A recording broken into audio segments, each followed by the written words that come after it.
And apologies have been received today from Mitchell and Megan. Don't think we have any other apologies then, no. Just agenda item number 2 then is the draft minutes, the minutes of the meeting 19th of June 2014 are at page 5. So if members are content with the detail and accuracy of those minutes. Agreed? Thank you.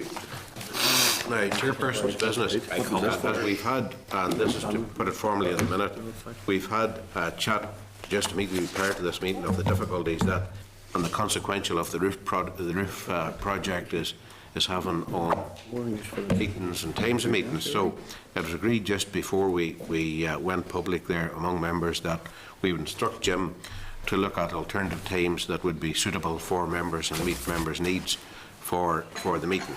Okay, agreed then. And when are we going to look at this again, Patsy, in a planning day, whenever we come back with a view to action. When is that? Next meeting. That the one we're having at the Titanic Studio, was it? 11th September. 11th of September. Okay, and if we need to have a pre-brief before that among a few of the members here to discuss on that, we'll do that. Okay, in case it Kennyways takes forever to slip its way through the bureaucratic machinations of the Assembly, you know. We don't want to be sitting here talking about this time next year, so. What date's right at, Chair? The 11th of September, Gordon. Right, great, thanks. Then, just following on to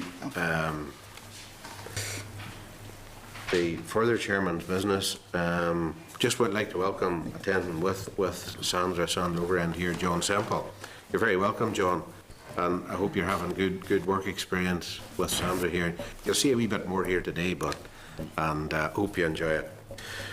Then, in regard to further Chairperson's business, tabled today is a revised agenda for the meeting, which includes items relating to the Invest NI operating plan and the review of NITB. So if members are content with the revised agenda, there are also further table papers which arrived yesterday evening from the department.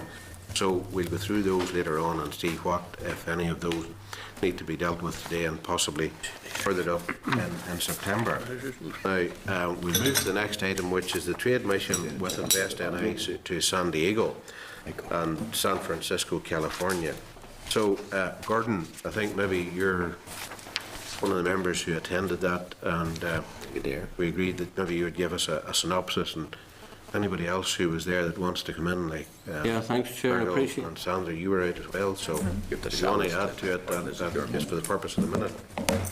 Yeah, thanks, Chairman. I think we, first of all, would record our thanks to Invest NI for the excellent programme that they organised for us. I think the members that went along appreciated the effort that they made, and I think we were all convinced that they are doing a genuine job in trying to attract investment into Northern Ireland. It was good to visit their offices. We had a visit to their San Francisco office and to see a local person there heading up the organisation. I think we were very impressed, and with a very impressive building that they have, and certainly they're doing a good job. We also went to San Diego and visited the Bio Conference, a huge conference. There we had the opportunity to visit the Northern Ireland display in the stand that we had there, and again led by Invest NI and with a number of other manufacturers on display. The two universities were there, Queen's and University of Ulster, and the emphasis was much on the bio world and looking for opportunities of how we can advance technology in relation to development mainly of drugs and drugs trials. So that was all very impressive. Again, very professionally done. I think anyone that went along was most impressed with how business was being carried out. So we went to and had a number of other visits to the Mayor of Berkeley, a small town or reasonably sized town with similar issues as opposed to ourselves, trying to attract investment. So we had a meeting with the Mayor there for about an hour. We had other various meetings. We had a very useful meeting in the Silicon Valley, a lunch, an enjoyable lunch. But around that table were a number of investors in Northern Ireland and potential investors. Again, invest on a professional job and we all, Fergal represented us and spoke on our behalf and done a good job. And as everyone did, and I think we basically were most impressed with what we've seen. It was very much a worthwhile visit.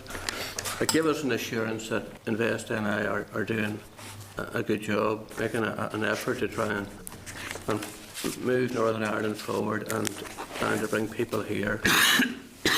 And also, I think what is important, we're marketing the resources that we have in the universities, the skills that are here, and the type of people that are here, as you well know, Chairman. So, all in all, it was worthwhile. And again, thanks to Invest NI and to Jim and our staff and everyone that organised it on our behalf. And it was a very worthwhile and useful visit. Thanks very much for that, Gordon. Fergal, do you want to add to that? Yeah, and could I echo the remarks made by Gordon about, you know, the way that the whole trip was organised, and thank you, Jim, for your contribution as well. I think it was very well done. I think we were all very impressed with the extent of the knowledge of Invest NI, the extent of the contacts of Invest NI. I think if I don't want to put any flies in the ointment, but I think when opportunities arise, we need to be able to seize those opportunities and make sure that we've got the proper resources and information and processes to be able to make sure that can happen. It might be something we could look at some stage in the future, just around that. I was particularly struck by the biotech element of the whole trip, and I see a massive opportunity for Northern Ireland out of biotech. If this is the curve in terms of where biotech's going, we're only here. And yet San Diego, which was faced with some serious potential economic problems due to major government cutbacks, particularly in the Navy, which is based in that part of West California, they recognise the opportunity of biotech, and they have an industry now, something in the order of £3.7 billion, employing hundreds on top-end salaries. Of course, there's the cascade effect. Now, we have real potential there. We're doing stuff around drugs, medical trials, molecular diagnostics, and other linked technologies and medicines and processes. And you know, I think if we were to see some of that, we could put ourselves and really place ourselves in a good position in a global and local context. And I reflected that in a motion which many contributed to in the House on Tuesday. So I thought it was a very worthwhile trip. As I say, trips are worthwhile in themselves, and you can put some value of contacts and knowledge and experience. But I think we should maybe see if there's any lessons to be learned or anything to interrogate there that would speed up some of those processes around securing particularly new companies that may not have the history that would demonstrate satisfactorily to authorities here that they're in a position to do the work. Yet they've proved it over there that they're able to mushroom very quickly. So I just think there's something there that maybe we should consider. But overall, I thought it was excellent. The San Francisco side was particularly good, and I'm sure, Stan or Gordon, you would agree that the final trip we had was to I'll not go into the details of it, but a company that makes assisted mechanics, if you like, for people with walking difficulties. And I think there's two sides to that. One, I think it would benefit people here enormously, and two, they're talking about one to site here, and just praise the work of those involved in identifying that. Thanks for that. Just picking up on that before I come to you, Sandra, also there's in the table papers today, that company's the Exobionics one, wasn't it? And they're due to come over on a trip. We have that in your table papers today from Patrick McStravick, yes, the Director of Materials and New Product Introduction. They're coming over to Belfast Wednesday, 16th of July. Now, I don't know whether it would be appropriate just as a follow-up there if members wish to, say, meet with them or host possibly a meal for them whenever they're here, whatever, just to follow up on that. Now, you were the ones that were there, so you're the best gauge of that as to whether that would be appropriate or not. Chair, unfortunately, I'll be on holiday, but that doesn't matter. But I had some email contact with them since. They are coming to meet the Minister, Health Minister, on the 16th. So if some members were available to meet them, I think it would be useful. Right, okay, agreed, then we do that. Okay, Chair, would you like to suggest to members of the Health? yep, good idea to suggest to members of the Health Committee, because they would obviously be, I would hope, so. Agreed then, thank you. Sandra? Thank you, Chair. No, I would like to also place on record my thanks to Invest Northern Ireland for hosting the visit. It really was an eye-opener for us, and as Fergal said, with the biosciences and the whole issue of stratified medicines, which is personalised medicines, and the knowledge and capacity of our Northern Ireland people here. I hadn't previously appreciated how successful our Northern Ireland firms are here, and how much they're doing across the world, and how really Northern Ireland should be benefiting more from what they're doing. And how the links of combining health and enterprise, and they should be working so much closer together to benefit the Northern Ireland economy here. So it's amazing how much you learn when you go to another country, really. It was great in San Francisco. We got to Rocket Space, which is an incubator similar to the Science Park, I suppose, but there's that was a really interesting visit. That's where Spotify started off, the Clash of Clans. Do you know a whole lot of businesses that maybe you've heard of? But they started small in an area where they're in an environment who feed off each other and grow and gain knowledge from each other. That was really interesting as well.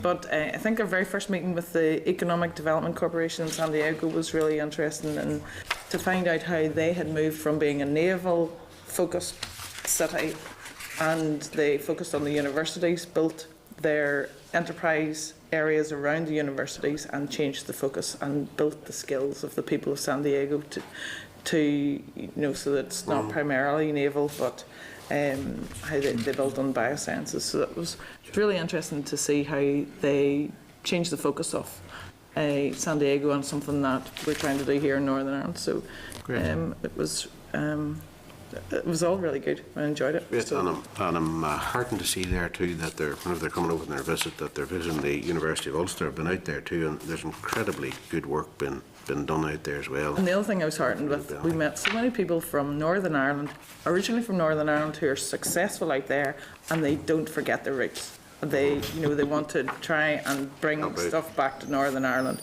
and it's fantastic to see that. It makes us all very proud to be from Northern Ireland. Great. So thanks, Chair. Thank you for that, Sandra. Okay, members, then, if you are content then to forward that to the Committee for Health, Social Services and Public Safety for further information, and they may wish to engage with it as well. And now, Game of Thrones, inform members in the further table papers is a response from the Department providing an update on the Game of Thrones exhibition. If members have any comments on this, it's not anything I know an awful lot about, but if they're content to note, okay. The review of business red tape. In the further table papers is a response from the Department to the Committee's request for an update on the public consultation carried out regarding red tape to business, and in particular what's been done to make cross-border trade easier. If members have any comments on that, or Phil, do you want to comment on that? It says now that Interest Rate Ireland commissioned a study in 09-10 on regulatory barriers to cross-border trade and business. I think it would be useful if the committee could get a copy of that report. And for a while now we've spoken about engaging with the Committee for Jobs, Enterprise and Innovation in the South. I think looking at a report like that with them would be a useful piece of work to do. And we haven't had any update from them as to when they're coming. That seemed to have slipped. With any further? Nothing's come back from the Chair now. No, maybe we could re-engage with them, just an email to them to see, and I'll have a word with the chair of that committee. It would know pretty well, so very good to see just what happened there. We were expecting them around June time, so. So we can get a copy of that report and a copy of the Simple Guide to Cross-Border Business. It's referenced in the second last paragraph as well. Right then, okay. Right, post-project evaluations. In further table papers, we have an update from the Department in respect of PPEs. Unless members have any comment, we agree to note. Great. coordinated approach to a programme for retail incubation in Northern Ireland. At page 12, we have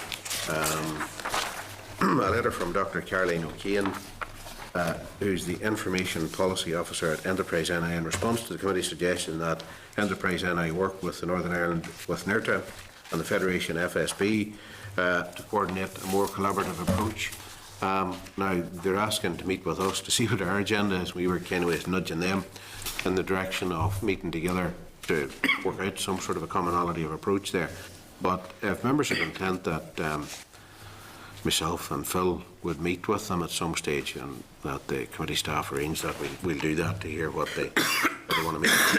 Agreed then? Agreed. Too good, man. Now, electricity policy, the review part 3, that's grid connections and follow-up questions for stakeholders from page 13 to page 17. There's a series of questions for stakeholders for the electricity policy review and the grid connections. Now, if members are content enough that these be forwarded along to the relevant stakeholders with a request that they respond by the end of July to the committee office. Okay, and if members are content for the clerk to agree any further follow-up questions with myself or in my absence, Phil, during recess. Agreed? Great. Thank you. Next item is the Specialist Advisor on Economic Policy. Members were informed at the last meeting that Dr. Leslie Budd had accepted the position of Specialist Advisor on Economic Policy to the committee. So if members are content, the clerk uses his discretion in conjunction with myself to send background information to Dr. Budd and to invite Dr. Budd to attend the relevant part of the committee planning meeting on the 11th of September. Agreed? Great. Yep. Now, just as we're on that, on the Economic Advisory Group, the committee last received an oral briefing from the Economic Advisory Group on the 16th of May 2013, and we haven't had an update since. Now, it would seem that from their website anyway, that the group last met in October last. So it might be helpful if we wrote to the department just asking for an update on the Economic Advisory Group in relation to the past 8 months to find out what, if anything, they've been doing. I presume they've been doing something, but we haven't been hearing about it. Okay. Now, procedural issue just in regard to FOI requests during summer recess. It's normal practice for committees to agree that the authority be delegated to the chair or deputy chair during periods of recess to submit views on the releasing or withholding of information in any non-routine or contentious FOI request received. So, previously we had agreed this delegation of authority, that the committee would be advised of any such requests and the views expressed by the chair and or deputy chair and the response issued by the FOI unit at the first available meeting following recess period. So, if members are content to delegate the authority to respond to FOI requests to myself and the deputy chair during recess. Agreed? Great. Now, we move then to the oral briefing from the utility regulator. That's on electricity policy review, part 2, electricity pricing, and part 3, grid connections. Papers for this are included in your packs from page 19 onwards and include the clerk's brief at page 20, a presentation provided by the utility regulator at 23, correspondence from the utility regulator regarding electricity, that's page 29, correspondence from Strategic Planning UK regarding grid connections, page 36, an Irish News article on farmers' frustrations with grid connections, page 37. And with us today we have Ms. Jenny Piper, the Chief Executive, the utility regulator, Ms. Tanya Headley, Director of Networks, Water and Gas, and Mr. Jody O'Boyle, Electricity Networks Manager. You're all very welcome indeed, and thank you for being with us here today. So it's the usual format. You have up to 10 minutes to make a presentation to the committee, and then we'll have the Q&A session from members. So if you want to please continue, and thanks for being with us too. Not a problem. Thank you, Chairman, for the opportunity to speak to the committee this morning as part of your evidence gathering. Just one wee point of clarification. Tanya, who will be leading, I think, on the evidence session today, is actually Director of Network Operations, rather than just water and gas. So All right. Tanya's responsibilities are for networks, All right, whether right, they're right, right. electricity, Oh, that's gas good to or know. water. So We just had your gas Cross- and water here. cross so utility. You have a lot more than that. I have. Good. Good. but Or maybe Tanya's- not so good. Yeah, right. Tanya has, as the committee I think probably know, has a considerable engineering background and experience, so hopefully great. that'll be of value. And the committee knows Jody O'Boyle as well in terms of his experience on the electricity side. So if I just start with a few opening remarks, Chairman, before I hand over to Tanya. I mean, I know the committee, since the last time we were in front of you, has received significant number of submissions and a significant amount of evidence from a whole range of stakeholders, many of whom, obviously, as the committee recognises, have vested interests. And you'll not be in any doubt about how complex the issue of grid connections is. I think from our perspective in the utility regulator, we do see that the challenges of grid connections have a policy element, an operational element, and also a regulatory element.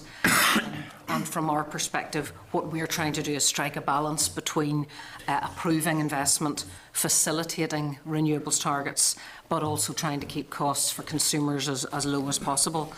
But as the committee knows, it is a fact that there have been an unprecedented level of applications from small-scale renewables, and that really has resulted in saturation of the distribution network, particularly in some key parts of Northern Ireland. And one indication of this is the fact that small-scale renewable capacity has increased by some 234% since April 2010. And that's really, I suppose, been driven by the attractive support regime, the ROCs. But that is a phenomenal rate of growth. So I know the committee is fully aware of just what a challenge that presents for the grid. Just in terms of those three elements that I mentioned, the policy, the operational issues and the regulation. Obviously, in terms of policy, the committee is aware that DETI is reviewing the costs and benefits of meeting the 40% target. And there's also the wider UK electricity market reform, which is going to bring changes to the subsidies for renewable generators. And I can see from your agenda that you've got some updates from DETI in terms of a number of their consultation papers. So clearly there are policy issues being considered in all of this. In terms of operational issues, the committee, I know, is well aware that it's NIE that is the operational interface between developers and consumers and the grid. And clearly NIE does have a duty to manage its network and allocate investment in a way that is economic. It has a duty to develop the network in a strategic way that is clear to consumers as well in terms of its connection policy. And the committee will be aware from evidence from NIE that they are looking again at their connection policy, at least because of the unprecedented growth in renewables.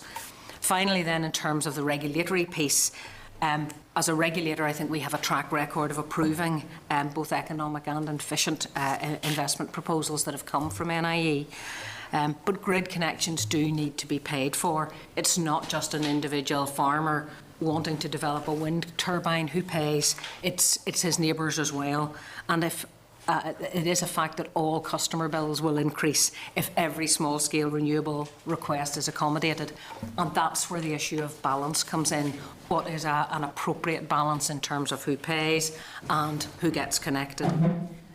The issue I know has come up through evidence from previous stakeholders about contestability in terms of the grid, and the committee will be aware that that's a forward work programme project for the utility regulator this year. So I suppose that in conclusion, there's no single or simple solution to some of the problems around the grid. But I'm clear we do need to ensure that we have an incentive regime that is fit for purpose, that we have a connection policy that is clear and transparent and much simpler than the current policy, and that we strike the right balance between paying for the grid and the cost that entails for both business and domestic consumers. I'm going to hand over now to Tanya, who'll take you through the presentation, which I know is in your packs, Chairman. Okay. Thank you very much for this opportunity to give evidence. I'm going to start just by reiterating the role of the utility regulator. Obviously, Jenny's already covered some of the work we do, but for clarity, our role includes price control of regulated companies and looking at the investments they intend to carry. We have other areas that we also look at, and in our forward work plan, there are 2 areas that are relevant to this investigation. One is the work around contestability that we are carrying out, and the other relates to the implementation of the Energy Efficiency Directive. We also act as an appeals, complaints and disputes body. So anyone who is unhappy with the treatment they've received or unhappy with the connection offer, they can raise that with ourselves as a formal dispute. And when we're in that role, it's a quasi-legal role, and we are in the position at the end of that process to make a determination which would be binding on NIE. We also approve NIE's statement of charges each year, where they put forward the principles of what they are going to charge for anyone who wishes to connect. And at this point in time, NIE is currently reviewing that. So we would expect to be approving a new statement in the coming months. We don't approve the cost for individual connections, but it's back to our dispute rule. If anyone is unhappy, they can raise that with us. NIE is obviously a licensed organisation, and we are responsible for ensuring they are compliant with that licence. So we would monitor the activities they carry out to ensure compliance. And then finally, another role we have is in the policy context, is ensuring that the legislative pieces that are put in place by the Assembly are carried out by the regulated companies appropriately. However, I think it's worth reiterating what Jenny said, that it's NIE's responsibility to manage their network and manage connections to their network. The second slide has the renewables journey on it. And if you look at that, you can see from 2007 to 2014, there has been significant increase of renewables generating in Northern Ireland. The slide there has an indication of 15% now of electricity in Northern Ireland being made up from renewables, but the latest annual figures show actually a value of 18%. And this is continually increasing due to the increased connections that are currently taking place. This slide indicates 31 wind farms with a capacity of 531 megawatts. That does not include small or micro generation, of which there are substantial numbers currently connected to the grid. The rough figures from NIE indicate something like 150 micro generators connecting every month in Northern Ireland. That's about 1.5 megawatts connecting every month. Now, that may not have a significant impact on the overall target, but it is a significant impact to the individuals who are able to connect and have renewable energy solar panels, and therefore reducing their own electricity bills. So that's going ahead. It's also worth noting our ability to continue on this journey. And I think at this stage it's worth reminding the committee about the plan for the North-South Interconnector and the need for that, not only for continuing the journey in relation to renewables, but also because of security of supply implications, and I know the committee is fully aware of that. I've also a slide there about the CC final determination, and I just want to flag that the Competition Commission looked at the cost for investment on the grid for renewables, as well as the investigations we've done ourselves, and they deemed that additional substantial investment for small scale was not in the public interest. We also have information there about the investment the utility regulator has currently approved. 30 million of investment was for the larger scale renewables, and the projects there relate to capital expenditure at substations and transmission network to allow large scale renewables and to facilitate their operation in the wholesale market. And finally, there's a number of challenges for the grid, and I don't propose to go into those in any detail, but it's worth noting there are other challenges, and we'd be happy to answer questions in relation to those as well. But I thought the time would be better taken up with questions, so hopefully that helps with some context. Thank you. Okay, thanks very much for that. There's one thing that has come up fairly frequently, and we had Simple Power with us, And that was the actual amount of time, not just even for the connection, but for a simple quotation from NIE. Now, I just don't understand that at all. They are allowed 90 days within which to provide that. It appeared the experience that was being related to us was it was inevitably in the 70th or 80th day frame that you eventually got them out to look at the quotation. So a lot of us are wondering, were they just deliberately leaving it to the last minute to do that and then running out because they knew they had to do it within the 90 days, and the inevitable rider on from that is, well, give them a dedicated period of 30 days to do it within and see if they get it done maybe within a third of the time, because it's all adding to what the frustration and the impact upon the efficiency of business and the connections and the ability for people to even make projections around what the costings might be for their business proposal. So have you any thoughts on that as to how to make even that bit of the operation more efficient? Well, 90 days is the licence obligation, and obviously NI has to make a connection within that time period, and that licence obligation would be consistent with other electricity networks within the UK. What has happened in GB is they have streamed into two types of connections, with the very small micro-scale generation having a different time frame. We have spoken to NI about this, and they're looking at how they can maybe look at the different types of connections. But Simple Power's type of connection, I believe, is in the small scale side, and 90 days is probably appropriate because of the technical analysis that needs to take place to make sure any connection is safe. It's this. Sorry, if I could maybe just clarify. This isn't the actual connection. This is just looking Connection at offer, the quotation. yes. Sorry, I'm aware of that. Yeah. The connection that takes you into different terrain, and it's It the does. as you're talking about there. It does. I'm looking at that, and the experience appears to be that if you give them 90 days, they'll take up to 90 days to do it. It's a wee bit like the experience that there are in a multiplicity of other organisations. If you give somebody a fortnight to do a thing, they'll do it within a fortnight, but it could well be the case they could do it within a week or even a few days, not just this here. So the question that I'm really asking is, if that's part of the licence, does the licence not need change to make this operation efficient? Well, that would be a standard 90 days throughout the UK, but what we've asked NI to do is to look at their processes, and we're talking to them about how they can make it more efficient. The licence is the backstop. Really what we want is a delivery of service that does not go to the wire, as it were. So that's something we've asked NI to look at, and we are engaging with them about that. Looking at and engaging with them with the greatest of respect in the world, it doesn't seem to be percolating right out to the practice on the ground.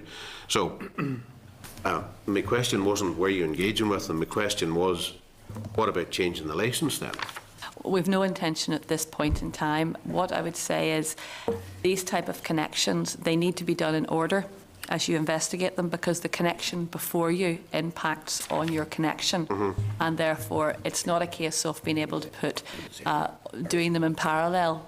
So we're talking to NI about the actual process that they have and the time frame it's taking, and so I couldn't make a commitment that we'd reduce that until we understand in more detail what time NI actually needs to do the This isn't studies. a new issue. Like I've been and met them, and I'm sure you've been well aware of this as an issue. How long have you been talking to them, and at what point do you quit the talking and move on to alternative actions?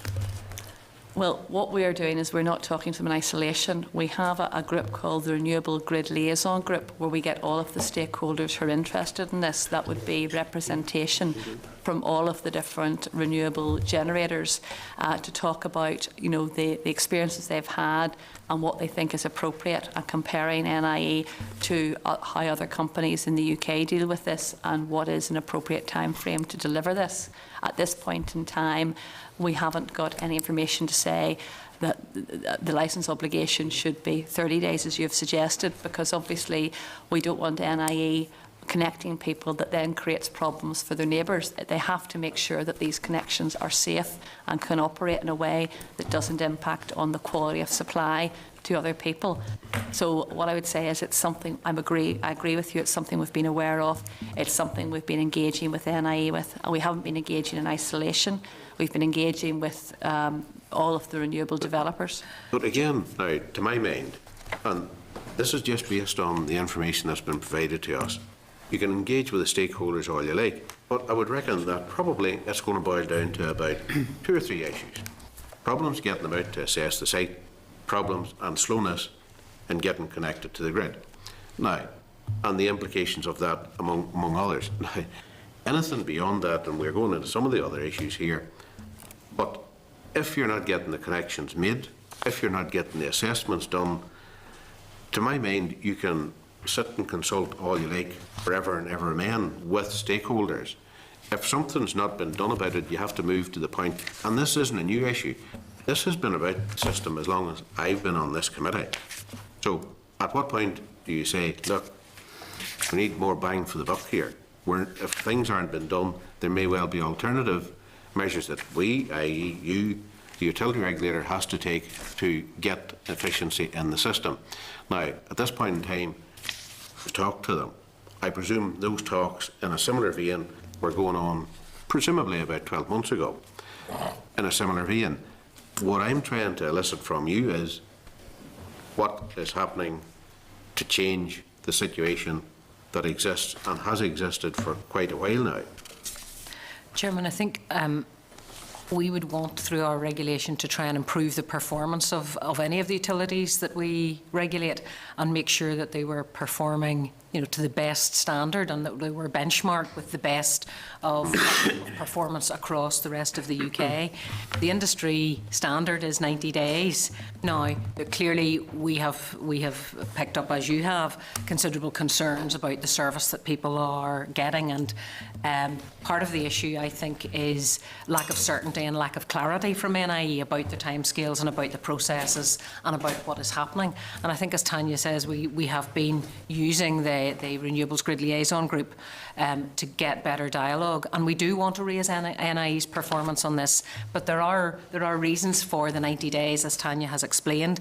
But I will take what the committee has said. I hear what you're saying in terms of trying to improve the performance around that 90 days, and what I'd like to do is see what best practice looks like in other network companies and what sort of service they're able to provide. I think as NIE is reviewing its connection policy, and as we're looking at this again, part of the issue, I suspect, is that developers aren't getting information. Perhaps there's radio silence, so they don't know what is happening, and they maybe assume that nothing is happening. So I'd like to see whether or not we can improve NIE's performance in relation to the dialogue that they're having as part of their connection policy. That's my point.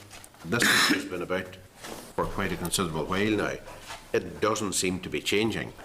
So, and even from the evidence that we're hearing here at the committee from parts of GB, it's a much more efficient system. Yes. Much more efficient.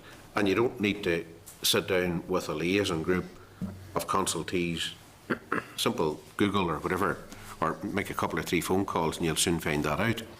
So my point being is that at this stage, both the industry and certainly ourselves as a committee would be looking to yourselves and saying, A, problem is identified, you know what the problem is. B, there are other areas where apparently we've been told they do things much more efficiently. And C, why aren't we here in the north being able to do those things as efficiently as elsewhere? And that's totally agree with that. I think we want to drive up NIE's efficiency. I'm not sure that moving from 90 days to 30 days is the way that would achieve that, but I really hear what the committee is saying as part of this review, and I'm not disagreeing with you that we want to improve their performance, but I think we want to see what's the best way of achieving that. Well, we're looking to yourselves and asking you, well, what are your ideas for improving that performance? That's why you're here today. Okay. Well, look, as I said, we've been having dialogue with them about their connection policy. This issue has come to a head. They've been dealing with think you would agree, an unprecedented level of growth in terms of the demand for connections. I think they are connecting something like 150 microgenerators every month. So it's not as if they're not doing anything. I think they are connecting. But we will want, as we work through the new connection policy with them and their review, we will want to try and emphasise to them that we expect their performance to improve, and we look to see how we can use the licence. So when do you anticipate then having a range of solutions to the problem? To which particular problem? To the 90-day? One that I've just outlined to you. The 90-day connection? No, well, no, it's not 90-day connection, it's 90-day evaluation. The offer, sorry. Then difficulties with the connection subsequent to that. Well, we know NI has got an internal review, and they have brought in expertise from GB to see if they can apply new practices which will improve their processes. But what I would say is we would like NIE, we want to do this in the whole. It's not enough just to get a connection offer. What is needed is the renewable generator connected and adding value.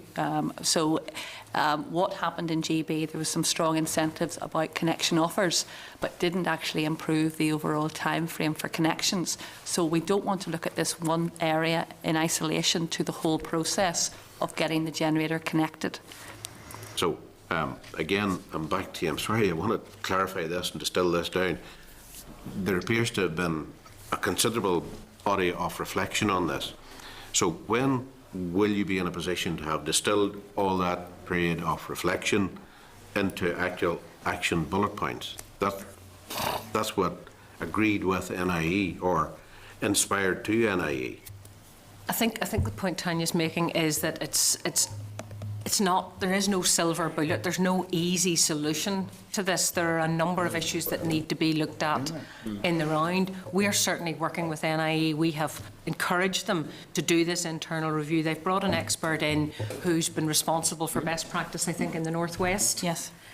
Working with a great company that is recognised as best practice in terms of the efficiency of its processes.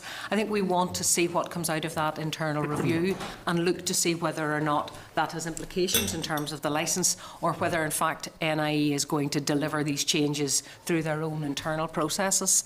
It's got to be a bit of carrot and stick. We wouldn't want to make licence changes if we could see that a company was going in the right way and making the improvements. And I think we've seen some evidence that NIE is taking this issue very seriously and is going to improve its performance once it completes this internal review in the autumn. So it's something we're working really very closely with them to try and understand how they're going to get this process. So this is what I'm trying to elicit from you. At what point do you anticipate seeing, look, we're making progress here, this is the progress? Because with the greatest of respect, I'm not hearing from you. You're giving a lot of faith to NIE there, but I'm not hearing from you the direction or the points or the areas that you wish to go. You've agreed with me, but I really want to hear something a wee bit more tangible, and may well be your period of reflection has gone on, but at what point will you have clear views as to how things are moving much more efficiently than what they currently are? What I would say is NI has improved over the last number of years. If you look at 2013 on the micro generation, there was only 4 megawatts connected. In 2014, there is 30 megawatts connected. So they've improved their processes, but still the level of interest is increasing. And they're recognising that they've brought this external expert in to assist them to see what else they can do. But the connection offer piece, I would re-emphasise, should not be looked at in isolation. It's about the final connection and getting the generator connected and adding value. So it's not just that piece we're looking at, it's the full process. Well, I would hope you weren't looking at just that piece in isolation, and I thought I'd maybe made that clear earlier. It's from application to connection to grid. Yes. That's the issue that has been related to us. So anyway, thanks for that. I'll move over to Mr. Anderson, Sydney. Thank you, Chair, and thank you for your presentation this morning. You're very welcome. Can I touch on the area of contestability again? You briefly mentioned it there. What is, I think you did mention that you had a dispute role maybe here, but what is the utility regulator's role in relation to grid connections and the NIE monopoly on maybe dispute roles and things like that? What's the overall position on that? Well, NIE has a statement of charges which identifies how it allocates charges for people connecting to the network.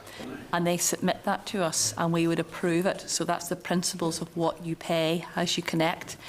If an individual is unhappy with the connection offer they receive, they can raise a dispute with the utility regulator. And then it's like a sort of a semi-legal role where we would take evidence from both parties and make a determination. And based on that individual case, we would then instruct NIE if there was further activity they could do, we would instruct them to do that. And that's binding on them. Do you have many disputes like this? Or are they increasing or decreasing? Or you talk about the role of the dispute on the sort of semi-legal sort, but what is the position when you make that decision? Is it binding? But NIE say it's binding and they'll accept it? Yes.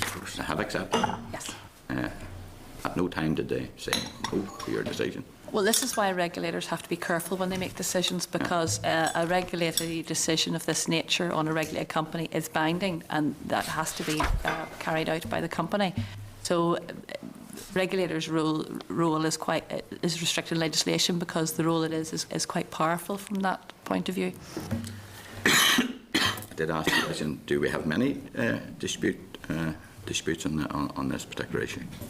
There have been a number of disputes in relation to this. We get a number, there's a number of different areas where we dispute body.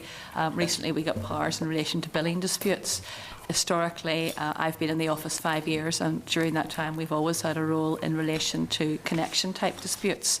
There's been a number in the last few months, but there's always been a sort of an element of disputes that come to us for determination over the years. Exactly. Consistent type issues coming through most of the time? They tend to vary, but they all relate to NIE, obviously, when it comes to electricity at this point in time. Okay, well, it's One good. thing to note, that even though we are the resolution body, throughout the process, the parties involved may come to a resolution, and a determination may not have to be made if this resolution appears between the parties. Does it take much time to resolve issues? Can it be long-winded, or can it be resolved quite quickly? The majority of issues come to us We're talking about timescales here and everything. That's the majority of issues that come to us are resolved informally and quite quickly, because we would try and do informal meetings between the parties before we go into the sort of legal role that we have. Once we're into a formal dispute, we have to set up a dispute team, a decision-making body, and the timeframes for that are set in legislation. Tanya, you're given the impression that these disputes are resolved very amicably in a sense. Do we never really get into a sort of M&us situation, and it can be a bit more protracted? Or is everything just sort of, we're having this dispute, we'll sort it out and it will be resolved and move on?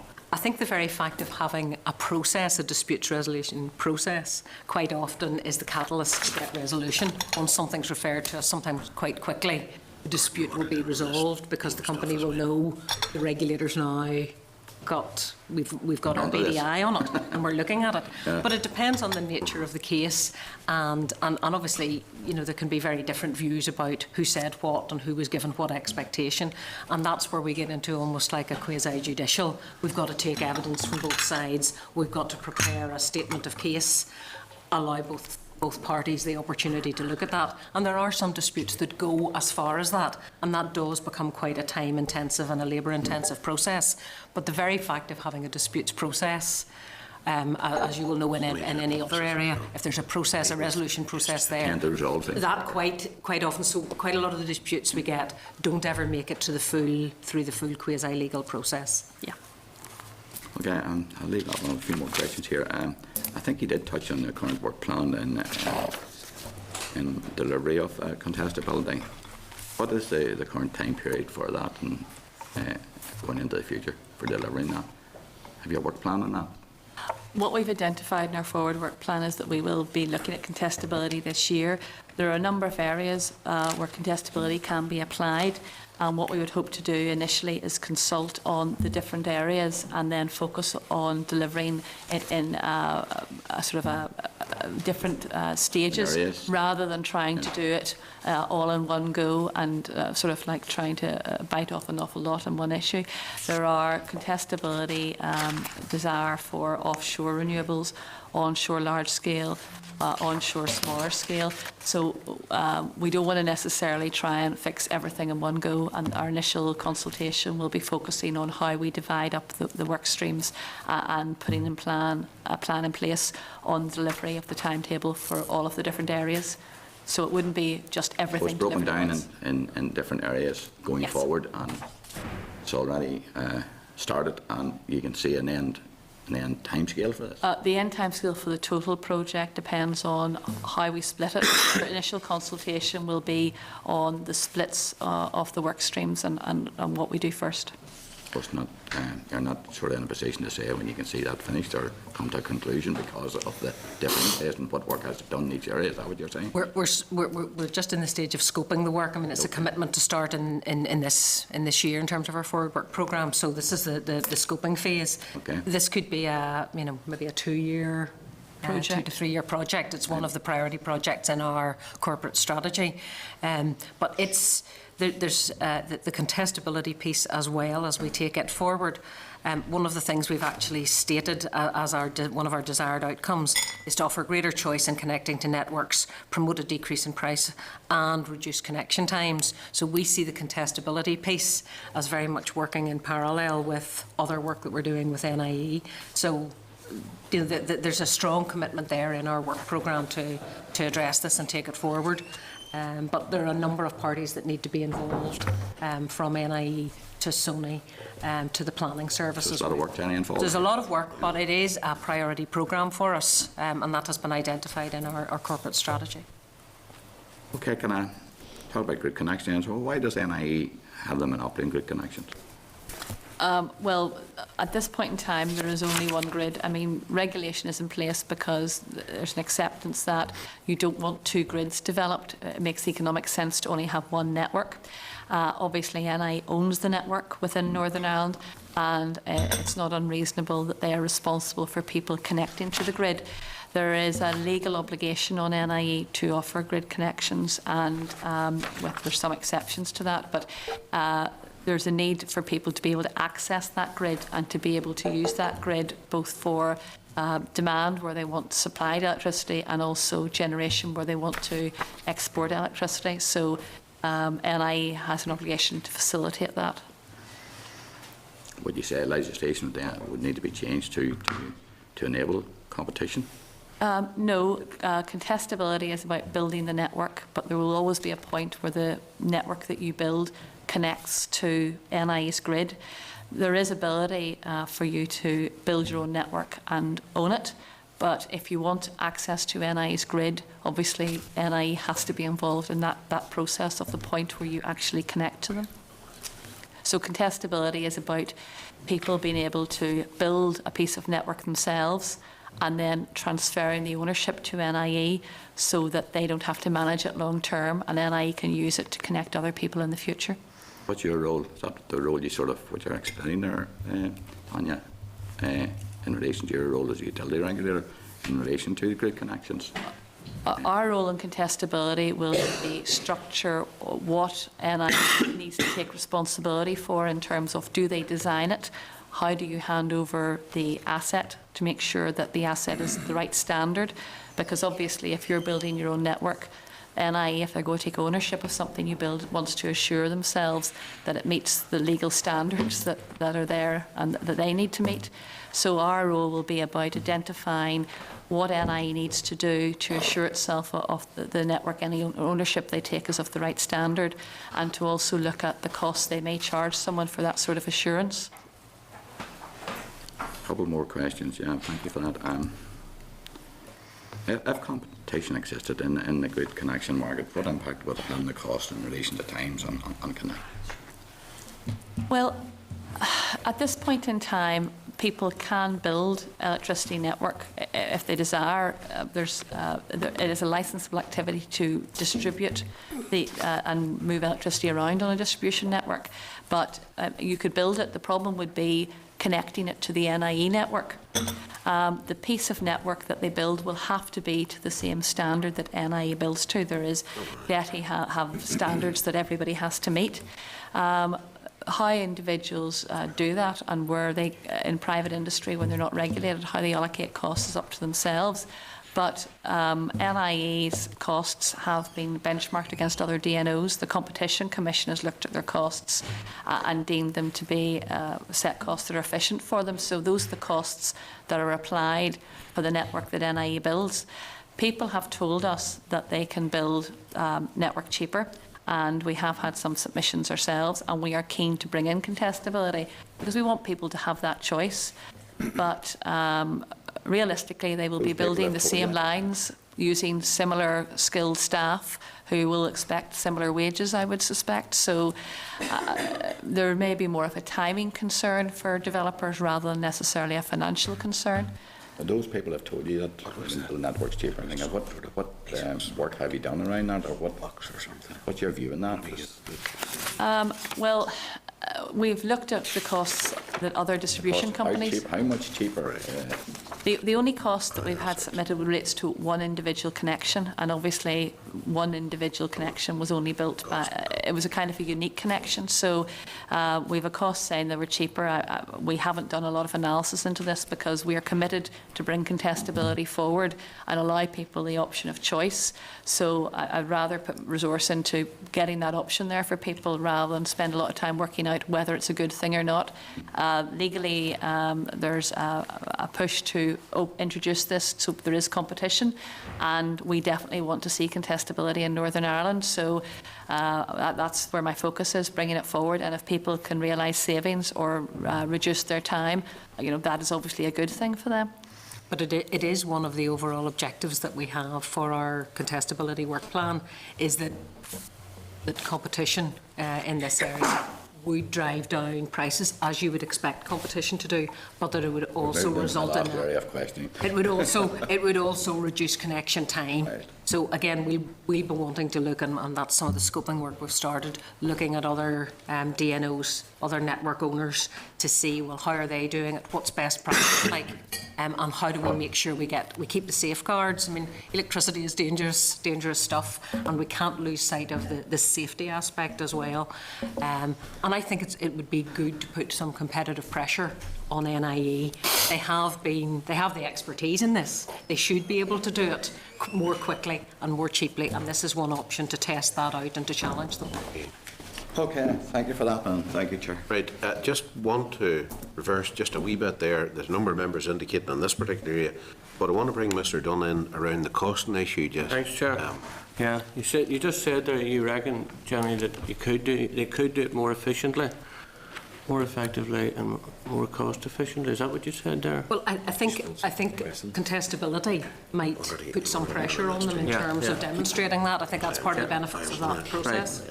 Right. Just to go back to what the Chair was on about earlier, about the time issues, I have a couple of examples, just farming issues. One is in relation to an AD plant connection. A farmer's been waiting 9 months for the connection to be made. Do you think that is acceptable? We can't comment on individual cases, and what I would say is the reason familiar statement these days, isn't it? We are a dispute body. Individual cases come to us and we go into that role, so that's where the issue is for us. It's not that we don't get involved in individual cases, we certainly do. But what I would say is there are lots of reasons why there are delays. There are planning permission issues, there are permissions on other people's land. This has been constructed. They're waiting on a connection 9 months. Is that acceptable? I would need to see the detail to understand. But generally, would that be acceptable? Without the detail, I so it could be acceptable? Without the detail. So I think you need to answer it. Well, I think really, to be honest, you've been far too soft with NIE on these issues. And that's the message that came across even from the earlier points made by the Chairman. NIE seem to be calling the tune here, and you are dancing to them, rather than putting real pressure on and making real change. We've had NIE here a number of times, to me, they're a rather civil servant type structure. They seem to be living in the past, and they need to move forward and try to energise, maybe is what they need, to really come up to meet these standards, because they're not delivering. They really aren't. And I think it's your job to challenge them and to make them deliver. I would agree. Well, I was going to say, with respect, I think the recent Competition Commission determination, I think, is evidence that we do challenge NIE and that we haven't accepted everything that they've asked for, either in terms of their operating costs or their capital investment costs. That's where we challenged them very hard. When they didn't accept our determination, the referral went to a higher power, the Competition Commission. And I think the Competition Commission's determination was robust, to say the least, and this committee has been briefed on the outcome of that. So I hear the committee's frustration about connection time. I hear that, and it is definitely on our agenda in terms of driving up NIE's performance, but I'm not sure that I would accept that we are in any way captured or not robust with NIE, because I think our recent price determination and the efforts and challenges that we exerted there show that we're acting in the interest of consumers and really trying to push NIE. But NIE is on a journey as well in terms of improving its performance, and we want to see it benchmarked with the best DNOs across the UK. Is there clear evidence that they're putting the resources in to meet these requirements? Well, that's what we'll be monitoring through our price control and through our application of the licence as we go through this current price control. Just on the issue about the applications, this problem of planning permission being clearly required first before NIE get involved in any real detail. What's your opinion on that, and do you have any sympathy for both systems running in parallel? Well, what I would say is NIE, it's up to NIE to put in processes to meet its both legal obligations and licence obligations. They have put this as a prerequisite to show that there's a bona fide investment plan. In other areas where people have not had this requirement, what we have found is that people have put in connection applications for projects that are possibly pie in the sky, and they've blocked valid projects from going forward. So NIE, it's up to NIE to put in a process that it feels is robust. We have talked to industry about that. The majority of people who have responded to any consultation that we've put in place have agreed that that is an appropriate way forward, and we've no reason to consider otherwise at this point in time. It's not something that we've determined on in relation to dispute. It's up to NIE to manage their network as they see best, and that's the process they've put in place. What about access to NIE's graphical information and heat maps being available to developers, potential developers? Well, NIE has done initial heat maps. They've recently updated that again, and they're now looking to go to a lower level of granularity. We welcome the work they've done so far. We think they need to do more. They've told us they're doing more. So there'll be more information available? That is the plan. And you'll be regulating that, or you'll be We will continue to push them to harass them maybe, will you? Regulate them, challenge them. Put the pressure on where it's needed. Yes. Okay, thanks, Chair. Thanks very much, folks. Now, on the contestability issue, we have one main speaker, but we have another couple or three looking to come back in on that. So I'll come to yourself first, Mr. Douglas, Sammy. Okay, Chair. And there may be an overlap in your answers, my colleague sitting here, but I just want to clarify one thing. SSE reached an agreement with the NIE about the contestable delivery of the Slieve Kirk. Yep. And NIE informed us that in terms of contestability, they would welcome that generally. So given there's been a precedent set, maybe it's a question to yourself, Tanya, is there anything to prevent other developers reaching an agreement with NIE for those contestable delivery connections, or would they have to go through a formal process? There's absolutely no reason NIE and a developer can't come to an agreement. What we will put in place with contestability is obligations where NIE cannot discriminate and they treat everybody the same, and there's a transparency in it. But while we are working through that process, we are not going to block in any shape or form any developer coming to agreement with NIE. And I think the Slieve Kirk one is a good example in terms of what worked. You know, how you know, what was it that worked between the two organisations? How did the process get worked through? What are the lessons from that that other developers could learn from? So that's something we're pushing NIE to understand. How come they were able to get to an agreement? What made it work? And another very important question, but you've just answered it, Jenny. Was it about in terms of case study? You're saying that's a good case study? I think so, yes. Yes. Okay. That's my question. I think on the Slieve Kirk one, the developer went ahead and did the work, Yes. which is back to the very issue that we're facing here now, the contestability issue. And I think in terms of the developer doing the work, there was sufficient liaison and dialogue with NIE that there was a level of assurance and satisfaction that the work was being done to the proper standards in the right way, procured correctly, built to the right safety standards and so on. So there obviously was some process that involved the two organisations that allowed them to work together. With the greatest respect, they're both in the elected, one with considerable experience. The NIE has, obviously, the other's considerable experience, and they would be doing it to those standards. It's just that I think they found themselves as a business, unless we do this, these other guys will never get round to doing it within the time frame needed for the business proposal. But there wasn't any barrier to stopping them coming to that agreement, I think is what Tanya's saying. Absolutely not. There isn't any barrier. There's nothing to stop an appropriate developer with that track record and with that credibility coming forward and coming to an agreement.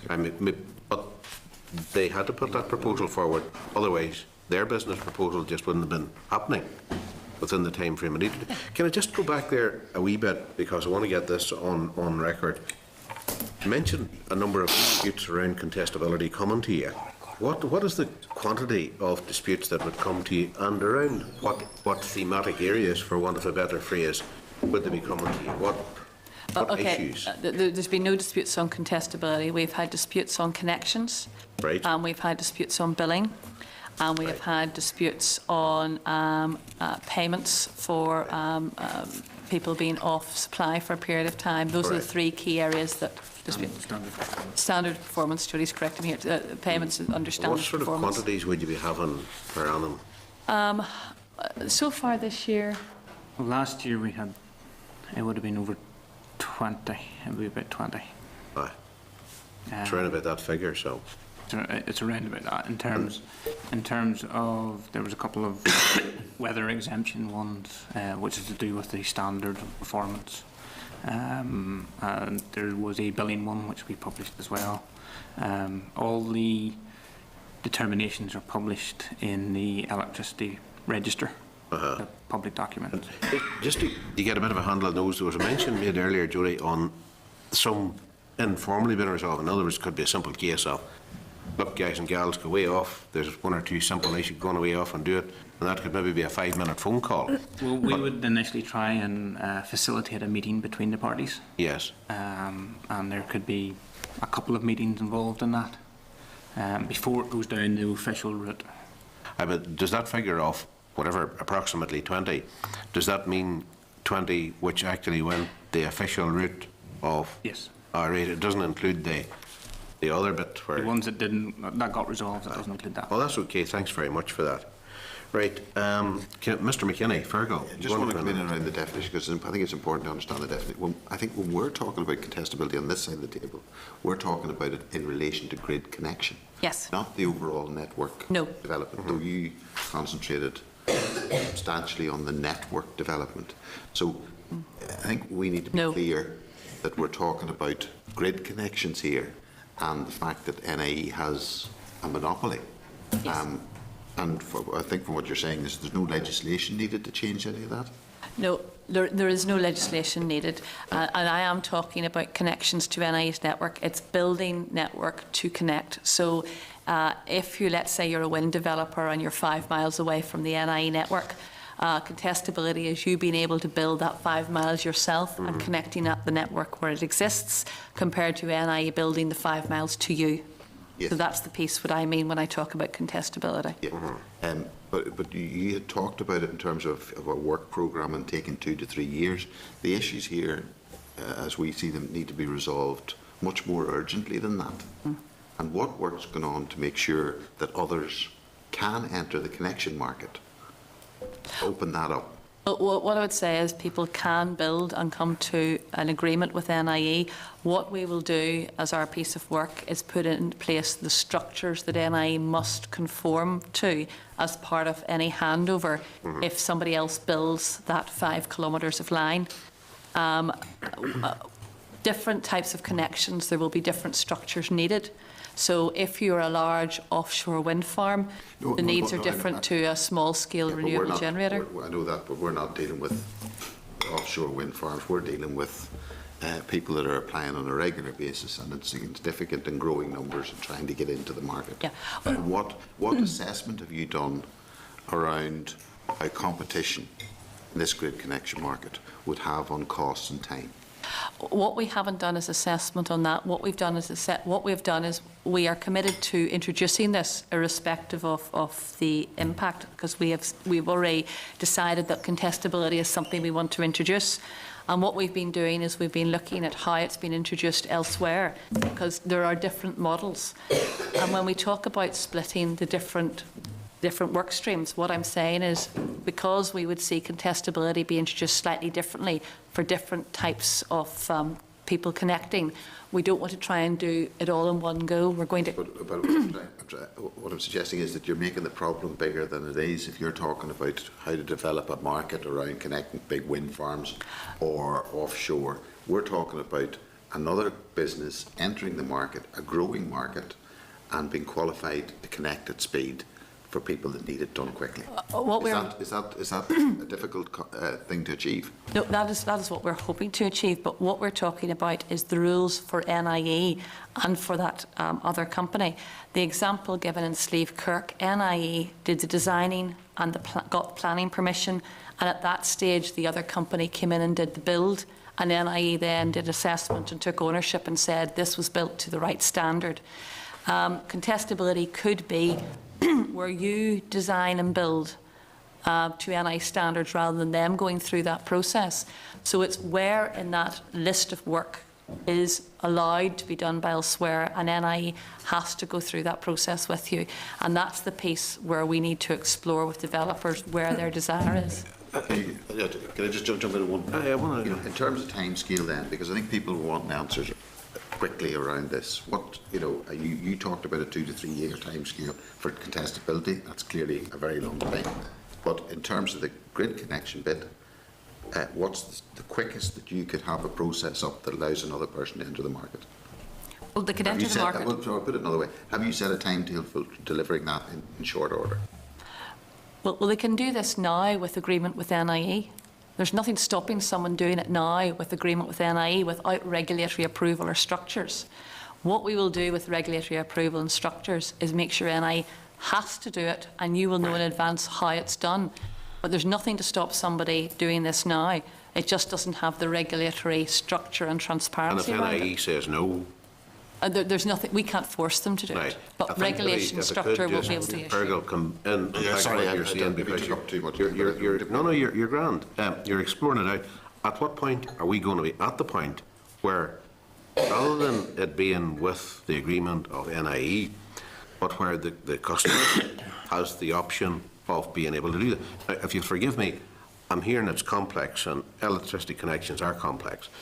Most of the cases that are becoming our direction would be the simple bit from the appliance, whatever it is, small turbine, whatever it is, to the grid.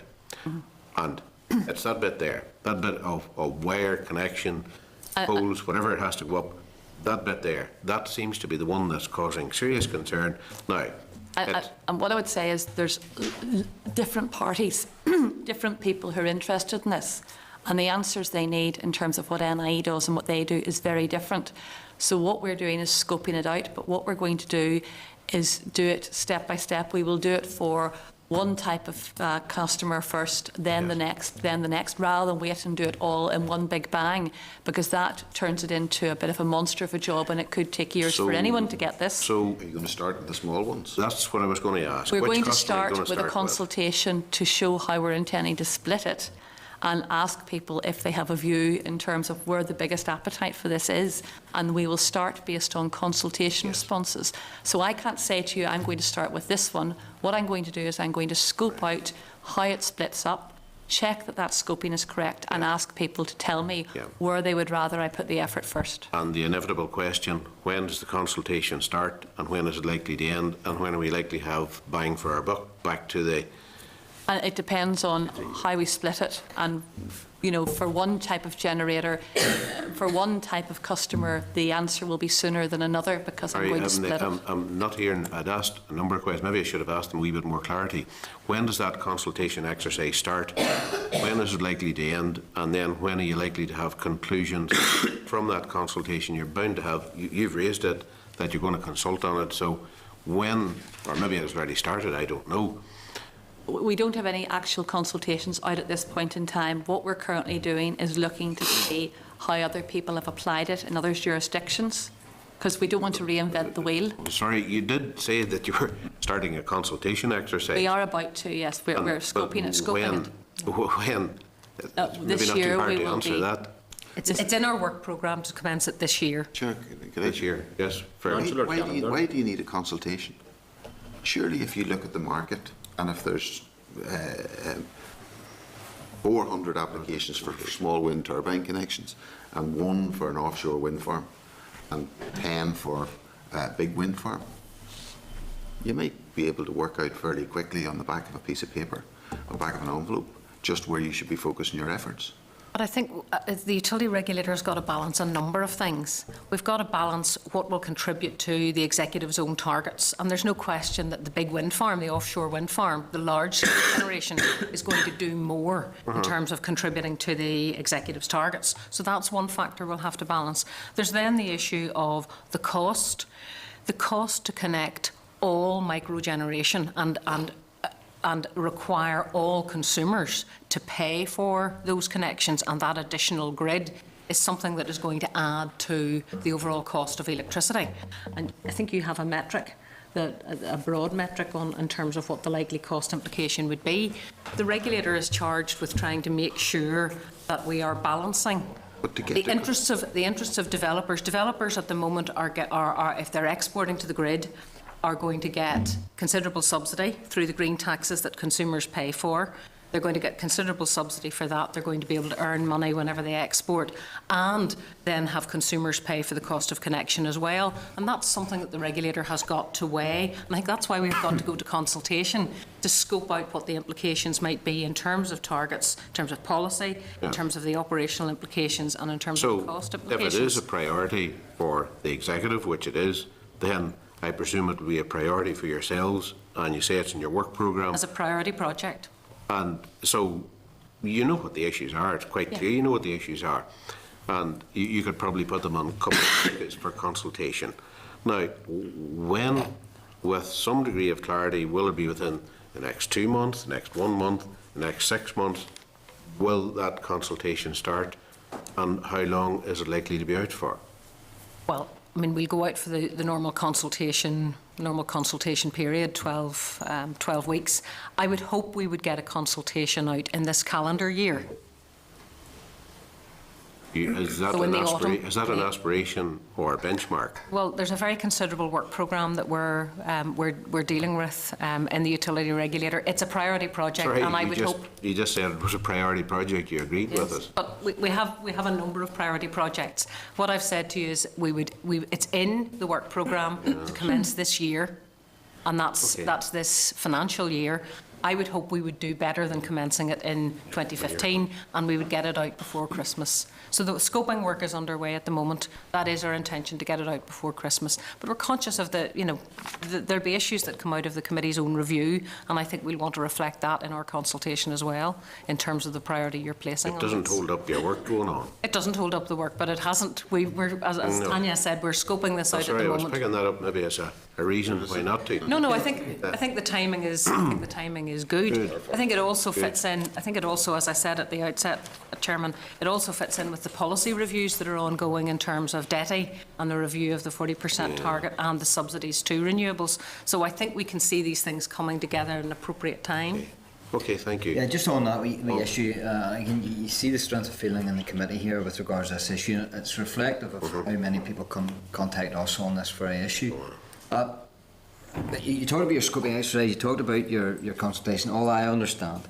But there's two issues here, I suppose, that I would like to explore, and that's, first of all, there has to be, as you've rightly said, other jurisdictions who do this better.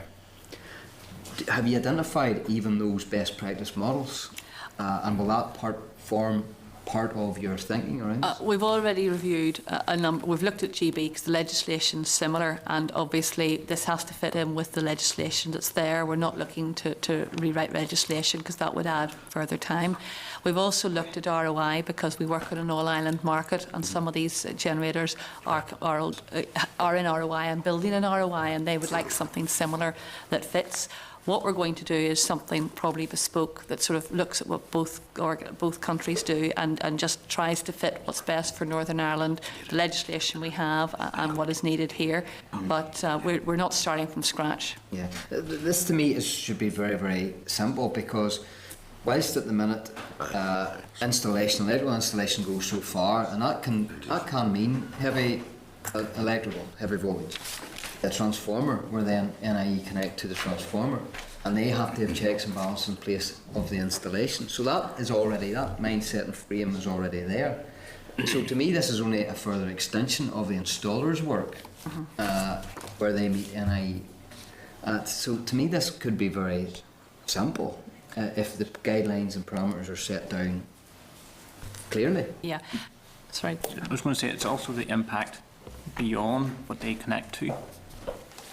If you're putting a large number of megawatts onto a substation, that then has to go somewhere else. Yes. Whether or not further reinforcement work is required to be able to handle that. Yes. So that all has to be factored in as well. But for the actual installation, and whether it's up to safety standards and correct procedure, that should be a pretty simple procedure. Just building lines to a certain extent, because when you see some of the larger scale wind, they're building electrical sites inside their site, so that the skill sets are there. The issue becomes they're now operating on somebody else's land, and do they have permission to be on someone else's land? Because NIE obviously in law has permissions that a wind developer would not have. And, you know, they meet a lot of safety standards and are checked very rigorously and are audited each year by the health and safety executives. So, electricity is dangerous stuff, is what I would say. And when you're on somebody else's land, you want to make sure it's right. Okay, that's me finishing that bit. Thanks. Phil, you wanted to come in briefly on this? I am genuinely frustrated at what you're talking about here. I can't understand why this is such a drawn-out procedure. You know, everybody we've heard evidence from thinks that contestability is a good idea. You know, nobody has told us that it shouldn't happen. We thought NIE was going to come in here and say, no, it shouldn't happen. And our mouths nearly dropped when they said, yeah, we would welcome it. So, you know, this whole talk about we need to do a public consultation on one small part, we've got different priorities and the executive has a priority. Why can't you just make a decision to do something? You know, why can't you just say, everybody has the right to do their own work to connect to the grid? Why is that such a problem? Well, it's back to the fact that they have to go onto other people's land, farmers' land, who gets those permissions. And also, what I would say to you is, as different individuals talk to you about contestability, they all don't have the same view of what the word means. And what we need to do as part of a consultation is clarify that we're all talking about the same thing. Are we talking about just building the pools? Are we talking about designing the network? Are we talking about going through planning permission? So contestability can be a very small piece of the jigsaw. It could be a very large piece of the jigsaw. And we want to make sure that everybody understands that we're talking about the same picture as we go forward. Because the people who have come through the door to us to talk about it don't all have the same view of what that word is. Right, well, could you not just put out a memo and say this is what it is? And anybody that wants to connect infrastructure to the grid has to apply to NIE for a licence and agrees to comply with standards set by NIE. I genuinely can't understand why you are allowing NIE to retain a monopoly over grid connections. They're not a publicly owned company anymore. They don't deserve, or they're not entitled to that position. There's no legislative or regulative reason why you don't do it. Well, it's not NI standards, it's actually DETI standards. What you have to do with overhead line design is submit to DETI and they approve the standards, so it's not quite even as straightforward as complying with NIE standards. That's even more straightforward then, because NIE then don't have anything to do with it. But it's NIE's network that they would need to connect into, and as Jody was saying, it's not just But NIE have it's said not they just will the A welcome to it. B. It's not just the A to B piece. It's what's the knock-on effect elsewhere. What's the knock-on effect at the minute is that nothing's happening. No. Well, Gordon Hill just taken 9 months and nothing's happened to connect an AD plant that's already built. That's what we're all hearing in rural communities and in urban areas, that people can't get connected to the grid. So what you're doing at the minute is nothing's happening. Except what I would say to you is there's been thousands of microgeneration connections this year, 150 a month at the minute. There's been hundreds of small-scale generators connected. The increases we've seen from 2012 is 160% on small scale, 300% in micro scale, 22% on large scale. It is happening. There are individuals and there are connections where they're not happening in the same timely manner as other locations. There are individuals who are very frustrated, and we are very aware of that because they are talking to us. But NI is connecting renewable generation. The amount of renewable generation in Northern Ireland is increasing. We now have achieved 18% on average in the last year of renewable generation, and we are continuing to move towards the executive targets. Yeah, but that's in spite of this, not because of it. You know, we're not trying to stop renewables coming on stream, we're trying to help them. Yes. And all I see is the excuse of a public consultation of one small aspect of this being used to delay further work. I don't see a public consultation as going to help that. Well, connecting is not, connecting is not enough. It needs to add value. The generation has to be able to be used. When you go to the larger scale operating in the market, we turn off wind farms, okay, because we cannot operate the market because the demand isn't there at certain times, normally a summer night, because there isn't enough electricity being used at that time at night to allow them to operate and for systems to be secure. So there's an element of why would we allow people to move forward with these investments to connect if all we're going to do is turn them off at the end of the day in some shape or form? So one renewable at small scale is on and you turn a big one off. I mean, But this is not what we want to achieve. The solution achieve. for that is don't delay connections. The solution for that is the smart grid that government has been delaying for years. That's the solution for that. It's not stop connecting people to the grid. Are you saying that as a policy decision, sorry, if you don't mind if I interrupt us. I wasn't getting very far but you have to go. No, I don't know. So are you saying that you don't mind some of this happening? No, what I'm saying is that there's a supply and demand issue No, I here. understand what you're saying. In terms of the contestability piece, is just one of the many pieces we're juggling here to move forward and promote renewables. But there's no point, getting people to get a cheaper connection is not the only piece that matters here. If people get a cheaper connection and connect and then cannot actually generate, everybody's wasted time, money and effort. That is not the answer we want. So I understand what you're saying. Contestability is something we want to do and we will move forward on. But there are a lot of other areas that also need to be done. And to some extent, some of them are more important because there's no point somebody having a cheap connection if they cannot run afterwards. So you're saying, I mean, you've introduced a completely different argument now to this, over and above the contestability element. We've been dealing with contestability and frustration. And Yeah. you're saying back here somewhere, people are saying, like, that's not an issue because in fact we'll be switching them off. No. Well, but it's the reality in terms of supply and demand. Even if everybody got connected, what Tanya is saying is they mightn't be able to do anything with their connection. They mightn't be able to export electricity because there was no demand for it. And that's just the reality of supply and demand. So, you know, there could be a lot of people very frustrated that even though they got connected, we could do something about the faster connection piece.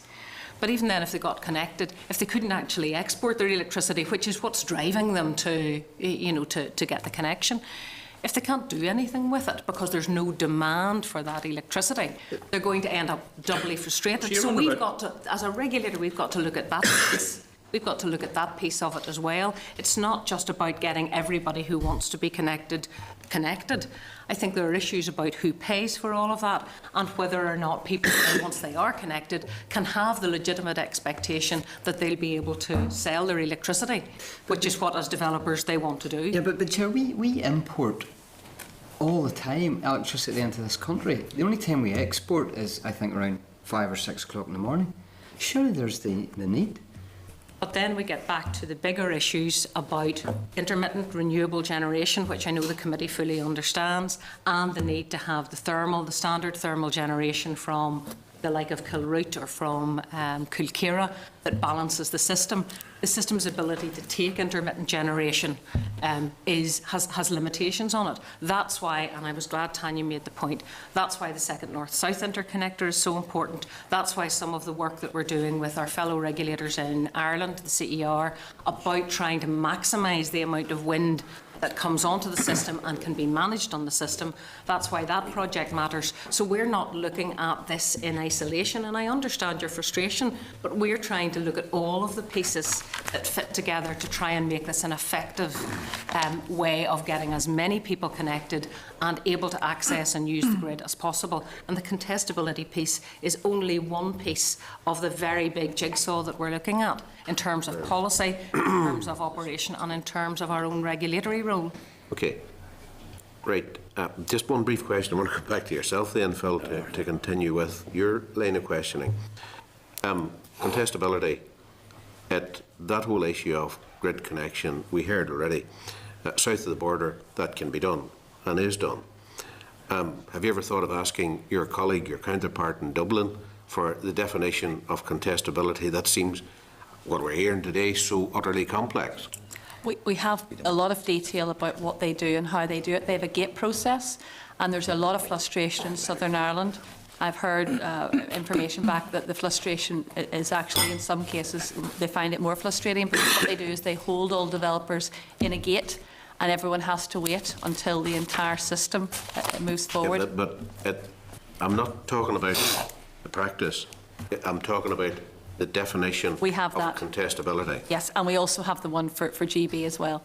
Right, okay, so it's not that complex that somebody else doesn't have any idea of it. So but there is differences, and just to go back to the Deputy Chair's point, if you build the connection yourself and you now are at NIE's grid, but NIE still has to spend X millions so that you can move beyond that point, then the hold-up becomes the additional work that NIE still has to do on its network, which is, one of the areas that needs to be sorted out as part of this process. Because, I say, there's nothing. I think creating a process that creates an expectation, which then leads to people having invested an amount of money and sitting waiting for further work that NIE is doing. There are two separate issues. The initial grid connection, which is paid for by the developer, is up to the developer. The rest of the national grid, that's the responsibility of NIE, that's paid for customers, is a separate policy decision, and the two things should be kept separately. I don't think they should be kept together.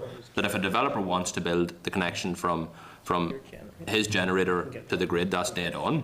But if NIE aren't going to upgrade the rest of the grid to bring it online, that should be up to NIE, because they say it's not in the economic interest of wider society. Yeah. But we're not even getting that response. We're not seeing somebody that's trying to build a single wind turbine on the top of a mountain 6 miles from the nearest point of the grid, NIE saying, look, it doesn't make economic sense for that to happen. They're saying, we'll give you a response in 9 months, and 3 years later that person's still sitting there waiting.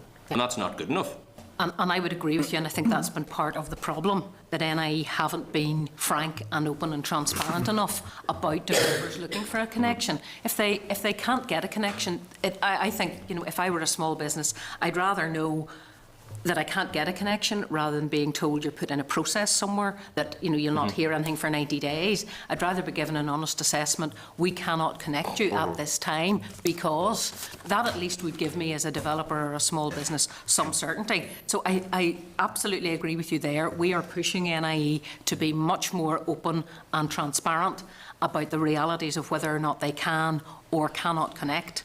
So that's part of the process as well. Sorry, but totally understand. Accessible heat maps will go some way, And I would allowing agree with you. developers to actually find out areas and locations where they could. I think a lot of what we're seeing here is a mismatch in expectations, because on the one side we've had policy and support through the ROCs, which has given people an expectation about whether or not they can make the investment in a wind turbine or an AD or some other sort of renewable technology, because there's assistance and subsidy there to do it. And that expectation has really mushroomed, but it hasn't been matched by an expectation about how quickly they can get connected or what the grid is capable of actually delivering. So we've seen that. We have seen a mismatch, and that's why you will see later on in your discussions, I think today, DETI's review of the target and their review of the renewables subsidy mechanism. The two things go hand in hand: the support and the incentive to invest in renewable generation, and then the ability of the system, which was never designed for renewables, the ability of that system to cope with the sheer volume of demand from developers. Thank you for that. Phil, you finished your point for the moment. moment. Spent long enough on contestability, Patsy. I think so. The headache. Move over to Mrs. Overend then, Sandra, on the costings. Thank you, Chair. NIE states that the Competition Commission price determination did not include a mechanism to pay for reinforcement of the 33 kilovolt network. I understand there are problems being caused by small-scale renewables on this network because power is flowing in the wrong direction, and this leads to a safety issue which has to be addressed. There's also the need not to constrain renewable generation from farms, and NIE has stated that as things stand, the only viable option for them is to change their statement of charges so that developers pay, which mean many schemes would not be viable. Then NIE say that you are considering this. We are engaging with NIE about their statement of charges, and we will always continue to engage with them with any changes they wish to make that impact on anyone who's interacting with them. In relation to the Competition Commission findings, NIE asked for investment for the 33 network purely to facilitate small-scale renewables. The Competition Commission found that it was not in the public interest. The money that would be spent to do this has to be paid by somebody. Either it goes on everybody's electricity bills or the generators themselves pay for this. At this point in time, consumers are already paying for the ROCs, so the cost is already there for the incentive mechanism, and the Competition Commission didn't believe it appropriate to allocate the network development costs too. These generators do not pay to use this network. Large-scale generators do pay to use the transmission network. Consumers pay for this network. This network is going to be paid for the next 40 years. Somebody needs to pay for it. So if we are approving additional monies and we allow NIE the money, it will go on bills. So this money has to be paid for by somebody. The Competition Commission deemed the consumer base, general consumers, you and I, through our domestic bills, should not be paying for this. So, and NIE, you're saying they don't want to be paying for it then, so is that the case? Well, So NIE is a regulated company. They identify where the investment is. We assess it and deem whether it's economic or appropriate and apply allowances. In terms of the current price control, they didn't accept our determination. We went to the Competition Commission. The Competition Commission's determination is currently in force. We will obviously relook at it again for the next price control, but within the allowances that the Competition Commission put in place, they did not allow any money for this type of development. Okay, so that affects then those small scales who want to connect through then, because the distribution, the network isn't capable for it. It was not designed for small-scale generators to be using the network to make money. Yeah, okay. And NIE also stated that in GB they've experimented with alternative methods of connection, offering choice and introducing smarter solutions which have lowered connection costs. Is there scope for similar approach here? The Competition Commission did allow NIE money for smart grid solutions. So they have been looking at this. They've been looking at what's happening in the rest of GB, and we would expect them to move forward with that. At larger scale generation, we have the ability to turn them down, not just off. if the electricity isn't all needed. So what you end up with, instead of being guaranteed as a wind generator 100% export that you're generating, the network operator manages how much you're exporting so you don't overload the grid. And that strikes me as a reasonable way forward. Okay, right, thank you. Pat, can I just ask a quick question on that? I want to bring Paul. Oh, that's right. No, go ahead. Paul in Go on first, after Paul. then That's okay. yourself, Phil. Okay, if I could, Action Renewables, when they were here, stated that connection costs account for 22, even as high as 50% of the total capital costs. In UK, we're led to believe that that's averaging out at 5%. So 50% capital cost, 5% in GB. That just cannot be tolerated. How can this be the case? It And what depends can- where you put your generator and how far away the grid is. And somebody has to pay for it. Yeah, but why is it so different? Is it because our grid is just not up to speed or not in a good enough shape compared to GB? The network was designed for economically what was needed at the time. We now, at that stage, we had 3 large generators. There was Kilkira, Ballingford, Power Station West was there, and the grid was not as strong in the west because there was no need. It was built for what was needed. With generators coming on, there's not the demand there. So if there's not the demand or the load, the alternative is to move the electricity to where the load is. So are we saying in GB then they got it right with regards to possessing their generators at a time age beyond? No, generators are positioned based on the type of generator they are. The wind turbines are being placed where it's windy. The original generators were placed based around the fuel source and the needs to build those generators. You will find there are cases in GB where the cost to connect are extremely high as well, but there's also costs where the costs are low. And it may be more difficult to get planning permission for your development. There's not a lot of wind generation in the south of England. So are we saying then that because of the scale of GB, it's averaging out to the 5%, whereas if you take regions of the UK, say north of England, north of Scotland, it may well be 50% costs also? Every individual case will be based on the actual where you are from the network, so there'll be a very wide variation. I think an average for the whole of GB is slightly misrepresenting because our average is based on Northern Ireland, and we know that we have more kilometres of line per person than elsewhere, and we don't really equate to a network in the south of England. Okay. The committee has also been informed that under the security stage payment requirements by NIE, developers could be asked to pay up to 70% of connection costs within 90 days of receiving planning consent and making a grid connection. Now, it seems to be that the scales are very much tipped in favour, whereby NIE can take so long to do all this work, and then when all the ducks are in a row, then the developer has to pay instantly. Now, 70% of connection costs, considering that they could well be 50% of the total capital costs, all within 90 days, again, it's not realistic.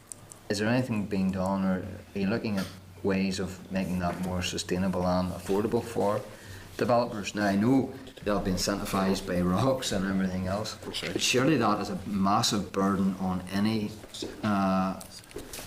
generator coming in or any developer coming in to actually, let's face it, basically improve the grid one way or the other, even though it may seem and look like it's piecemeal. This has been raised with us, and we've discussed it as part of the Renewable Grid Liaison Group. NIE is obviously not passing risk on to consumers in terms of spending money that then is not actually, the whole project isn't paid for. You end up with a stranded cost, and we have asked them to look at this again, and we know there initially there was a stage where you had to pay 100% upfront before they would even start, and they've moved away from that position, and it's something we'll continue to discuss with them. Okay. With regards to the half-hour meters being installed, the additional cost here of £450, where else I think it's the DB, they're around averaging out of £150. So again, even though it's small fry, I know, but for people then to become educated and to actually use the grid in a smarter way, half-hour meters is going to be essential. is there anything that can be done to get that cost down from £450? If it's averaging out at 150 in GB, surely that's a cost itself that should be explored to get that price down. We can look at it, but in GB they're bringing forward smart metering. It's another area that we're considering going forward. So there's economies of scale. In GB, everyone is going to have a half-hour meter, irrespective of the need, whereas here it's still sort of not the same numbers involved, but it's something we can certainly look at. And is that going to be, when you say looked at, I don't want to reverse, but you know, can we put a date and time on it? Is it something that's going to be done this year, next year? Something like that, we'll just engage with the NIE after this and look at that now. Okay. But we're also looking at the opportunities to roll out a smart metering programme in Northern Ireland. They've begun this obviously in GB and in Ireland, and we're looking to see what an appropriate system would be for Northern Ireland. The dynamics here are quite different because there's a high proportion of people who already have pay-as-you-go meters. Yes. So a lot of people have meters and are used to meters. So what we're looking at the moment, and we're engaging with DETI because it's primarily DETI's policy in relation to smart meters, is just to see what would the most cost-effective solution be for Northern Ireland, rather than looking at what has been implemented in GB, which, although the actual cost of the meter is low because of economies of scale, it's actually a very expensive smart metering solution that they're putting in place, and we're just not sure that that would be right to put that burden on our consumers in Northern Ireland. So we're looking at what might an appropriate system be for us. But whilst we look at everything, what happens is if there's an initiative or something going to come up in the future, they'll get everybody around that or everybody involved in that stop doing what they're doing in order to wait and see what happens within the initiative or consultation. So whilst you say you'll look at it, what you'll basically get a vacuum where nobody will do nothing because they don't want to spend money recklessly whenever it could change in the future. You know, is it something that we can do be agile about and be quick and get it sorted as quick as possible? Because it's whilst we hear of a review coming around the corner, so everybody will sit in their hands. Yeah, well, I mean, in relation to that point, we will just go in and have a look and see what those costs relate to, and if they're justified, that's something we can do as regulators. Okay. Okay, thank you very much. Thank you. Just on that point, I really don't accept the economies of scale showing such a disparate amount between 450 and 150 quid for that. That's just somebody putting the arm in, to my mind. So I take it you'll look at that. Absolutely. And I'm more putting importantly, forward. there's a fair bit, forgive me for saying so, but in terms of your approach to things, there's a fair bit of talking to NIE and listening to NIE and maybe just on something like that, I think it requires a bit more authority around the place rather than just asking them, hey boys, what about the cost of these meters here? NI has a licence obligation to provide information to us when requested. Yes. So we will just go back and ask for detailed information in relation to these costs. Okay. Our main role is auditing and looking at what NI is doing and spending. This is something that's in our comfort zone, easily done, and we will do it. Okay, and it being within the realm of being utterly unreasonable from what's been presented to us, what do you do about it? Based on information from this? Yes. Yeah, what we will do is we'll see, we'll take that as a case example. Well, what we would do is we would write to NIE and seek information on the breakdown of costs and how they're allocating them, what is actually within this cost. We then look at the costs that we have for other areas and whether we deem that as appropriate, both the time they're allocating in terms of labour. We know their labour costs. We know how much we expect them to spend on meters. And from that, we will then, after we have that information, depending on what comes out of that small investigation, because it's only in relation to one piece, we will then sit down and speak to them about that and decide what is best going forward. And I presume you'd keep us informed, given that we can keep you informed in relation to that. Okay, thanks for that. Let's see now. We're moving on then to given Phil. You wanted to come in. I just on a one further question item on the whole issue of cost. There is a debate out there about whether incentives are fit in with the wider economic strategies of the executive. Have you any information as to how much a megawatt of electricity from small scale generators costs versus that of one from a large scale development? Just No, because it depends on what the generation type is and what you would include inside those costings. So it's one of those areas where you would need to very carefully define what you were comparing. If the generator is wind, the sort of costs associated with that are about the capital costs of the plant. The wind, obviously, they're not paying for fuel. If the small scale is anaerobic digestion, you're obviously talking about having a fuel source. But if you compare small-scale wind development with a large-scale wind development, built in a similar location, with the same connection to the grid, obviously at a different price point, capacity get on. Have you looked at the cost that consumers have to pay over the lifetime of that project based on paying for the grid connections and paying for the incentivisation that goes along with it?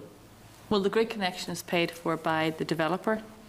The policy for a large-scale wind farm and a small-scale wind farm is not the same.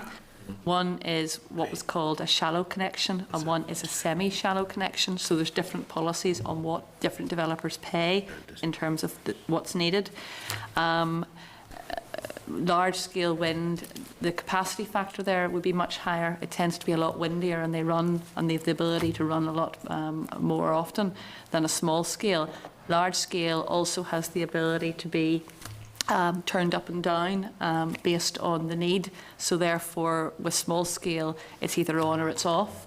What I would say is there's a lot of factors. You can make a lot of assumptions and come up with something, but I don't have any figures for you. And in terms of, there is a limited budget for expenditure and grid investment. Have you given NIE any directive that they should be focusing particularly on either small scale or large scale connections? There is an allowance. It is not a limit. NIE can spend more than the allowance. There is a risk sharing mechanism that means if they spend £1 more, consumers pay 50 pence of that.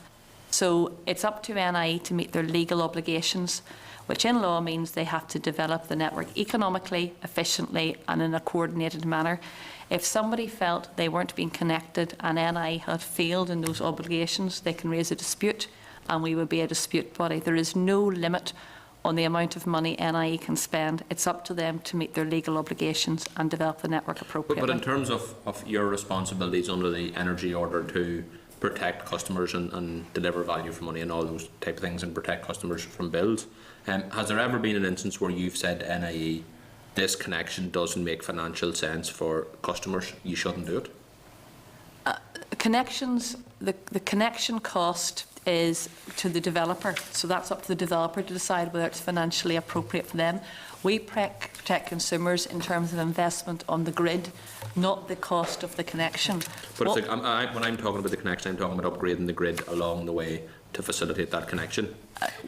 We would say to the NIE, if they provide us information on what grid is necessary, we assess that and decide whether it's economically viable going forward and approve it. NIE has not asked us for any investment that we have not deemed to be economically approved. So we have not limited. But it is something you look at? We always look at it very carefully. And we haven't turned down any investment that NIE has put forward. I think that's the thing. We don't, however, look at individual connections unless there's a dispute. Right. So it's not that NIE are coming to us with every individual. Although if they do come and make an individual case, we can look at it. Right, no, that's fine. That's great. So. Okay. It's main cost. Thank you. We now move to the grid investment. Mr. Agnew. Thank you, Chair. And thank you for your answers so far. There's been many in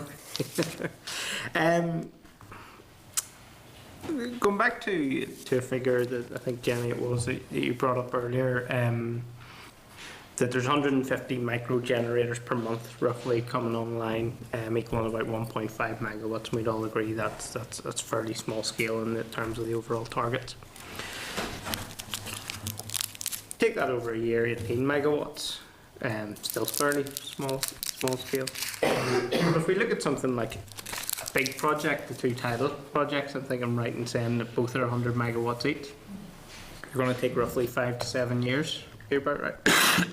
5 to 7 years, you've got on board 100 megawatts of small scale generation. I pick up that in Derry's review and some of what's been said today, that small scale is just not seen as being strategically relevant, and maybe, and it's, to be blunt about it, it's a bit of a pain to try and accommodate. Why are we wasting so much time and money on this? Small scale can be turned over much quicker. So is that being taken into consideration in all this, and as well as the other advantages of small scale? You're democratising energy production, getting more energy production in the community. There's more access to it to the community. Not too many communities are going to build a large scale wind farm. We're all consumers. The generators are also consumers when you're looking at small scale. Is that balance being taken into consideration? We need diversity. We don't need one answer here in terms of renewable energy. We want a mix. So small scale has a part to play. And back to NIE now has 30 megawatts of the micro generation, the very small stuff, connected to the network. And that's connecting at, as Jenny said, about 150 a month. And that'll continue. And that fits into the overall ethos of individuals using less energy and the energy efficiency directive direction of travel. So it's not that we are saying we preference one over the other. We don't want discrimination here. We want to give everybody the opportunity and the market to move forward, and there to be innovation here. So our role is to sort of keep transparency, make sure there's not discrimination, and that people are able to move forward the best way. But we don't have an image of how this has to break down in the future. We just want to make sure that there's no barriers here for people. How does that reconcile with the Competition Commission's ruling for investment in the 33 kV network? Because if I'm understanding all this correctly, that's what we need to do to accommodate more for small scale. Well, that would be the people sort of wanting to export and sell, whereas the micro generation is more towards people who are using their own, creating their own electricity for their own use, although there is some smaller amount of export. What you're getting here is, okay, if they do want to move to 33, where's the benefit to have them moving around at that higher level? And at this point in time, as I mentioned earlier, the larger scale, it's being constrained, it's being curtailed, and this type of smaller scale generation moving up is just going to increase the curtailment and constraints for those other wind generators that already exist. So there's a balance there in terms of both the diversity piece and also the investment piece. Do we want to spend a lot of money here when we don't see necessarily any value for the person who's paying the bill, which is the general consumer? The CC looked at the evidence and said it's not in the public interest.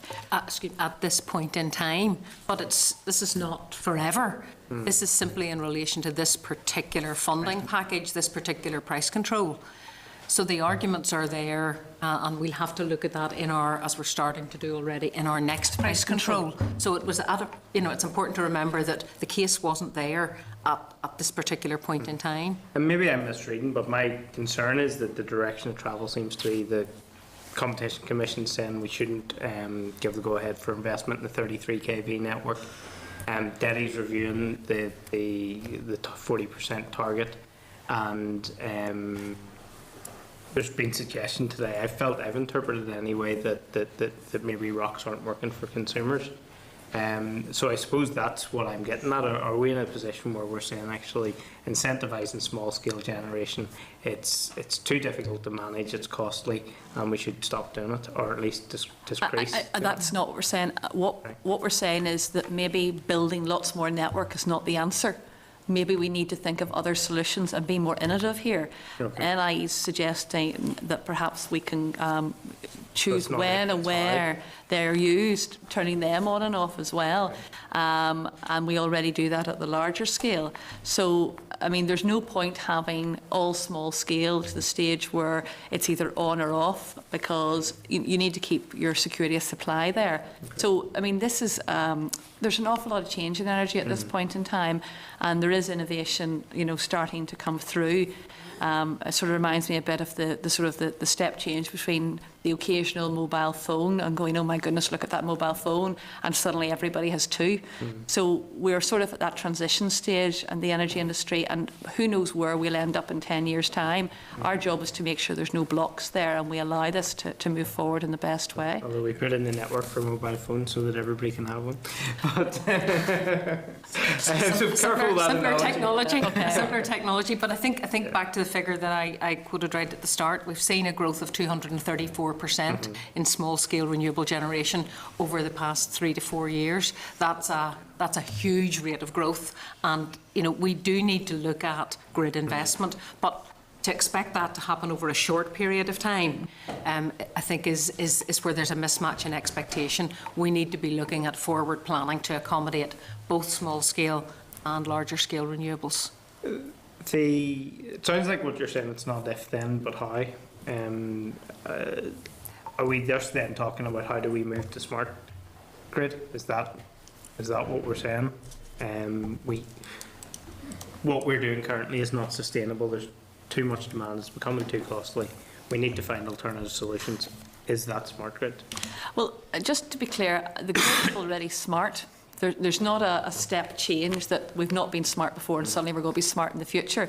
The smart that currently occurs does involve a human being in the middle of it making some of the decisions. And a lot of the smart grid is about automating some of those so they're faster. But any movement to smart, again, has to be economically justified. It's not technology for the sake of technology. It's technology that's going to add value, and add value for consumers who are paying the bills. Maybe it's not for the ask. We'll just ask it. Are NIE being too conservative in relation to smart grid? You've mentioned the Competition Commission has approved investment in not smart metering, smart grids. There's certainly a frustration that this isn't moving forward quicker. You've probably got that around every question we've asked about. We want everything now and tomorrow. Is there a concern that NIE is just too risk averse? Electricity companies are naturally risk averse. This is not just NIE, and with good reason, because electricity kills. If you get it wrong, if things fall down, things blow up, it's dangerous. It's a dangerous commodity. So I'm not saying NIE is too risk averse. I can sense the frustration. I know they're looking at what's happening worldwide now and trying to bring their technologies in. But just to be clear, electricity is a dangerous substance, so it's not a bad thing that the electricity company is risk averse to some of these technologies. And I suppose then what work is taking place to move this forward between yourselves and NIE? So what work is currently underway, and what role, if any, does Delhi have within that? Well, we have the Renewable Grid Liaison Group, which is basically bringing all the parties in together, and some of the developers themselves have, through their own contacts, came across technologies and systems elsewhere that they've brought to that group that NIE is now exploring. So it's not just relying on NIE to find solutions. Everybody who's interested is finding solutions. Getty is an observer of that group. Our role here is to implement the policy that government puts in place, and obviously they're interested in how that's been implemented and the speed of an implementation. I feel the engagement we have at that group is very positive.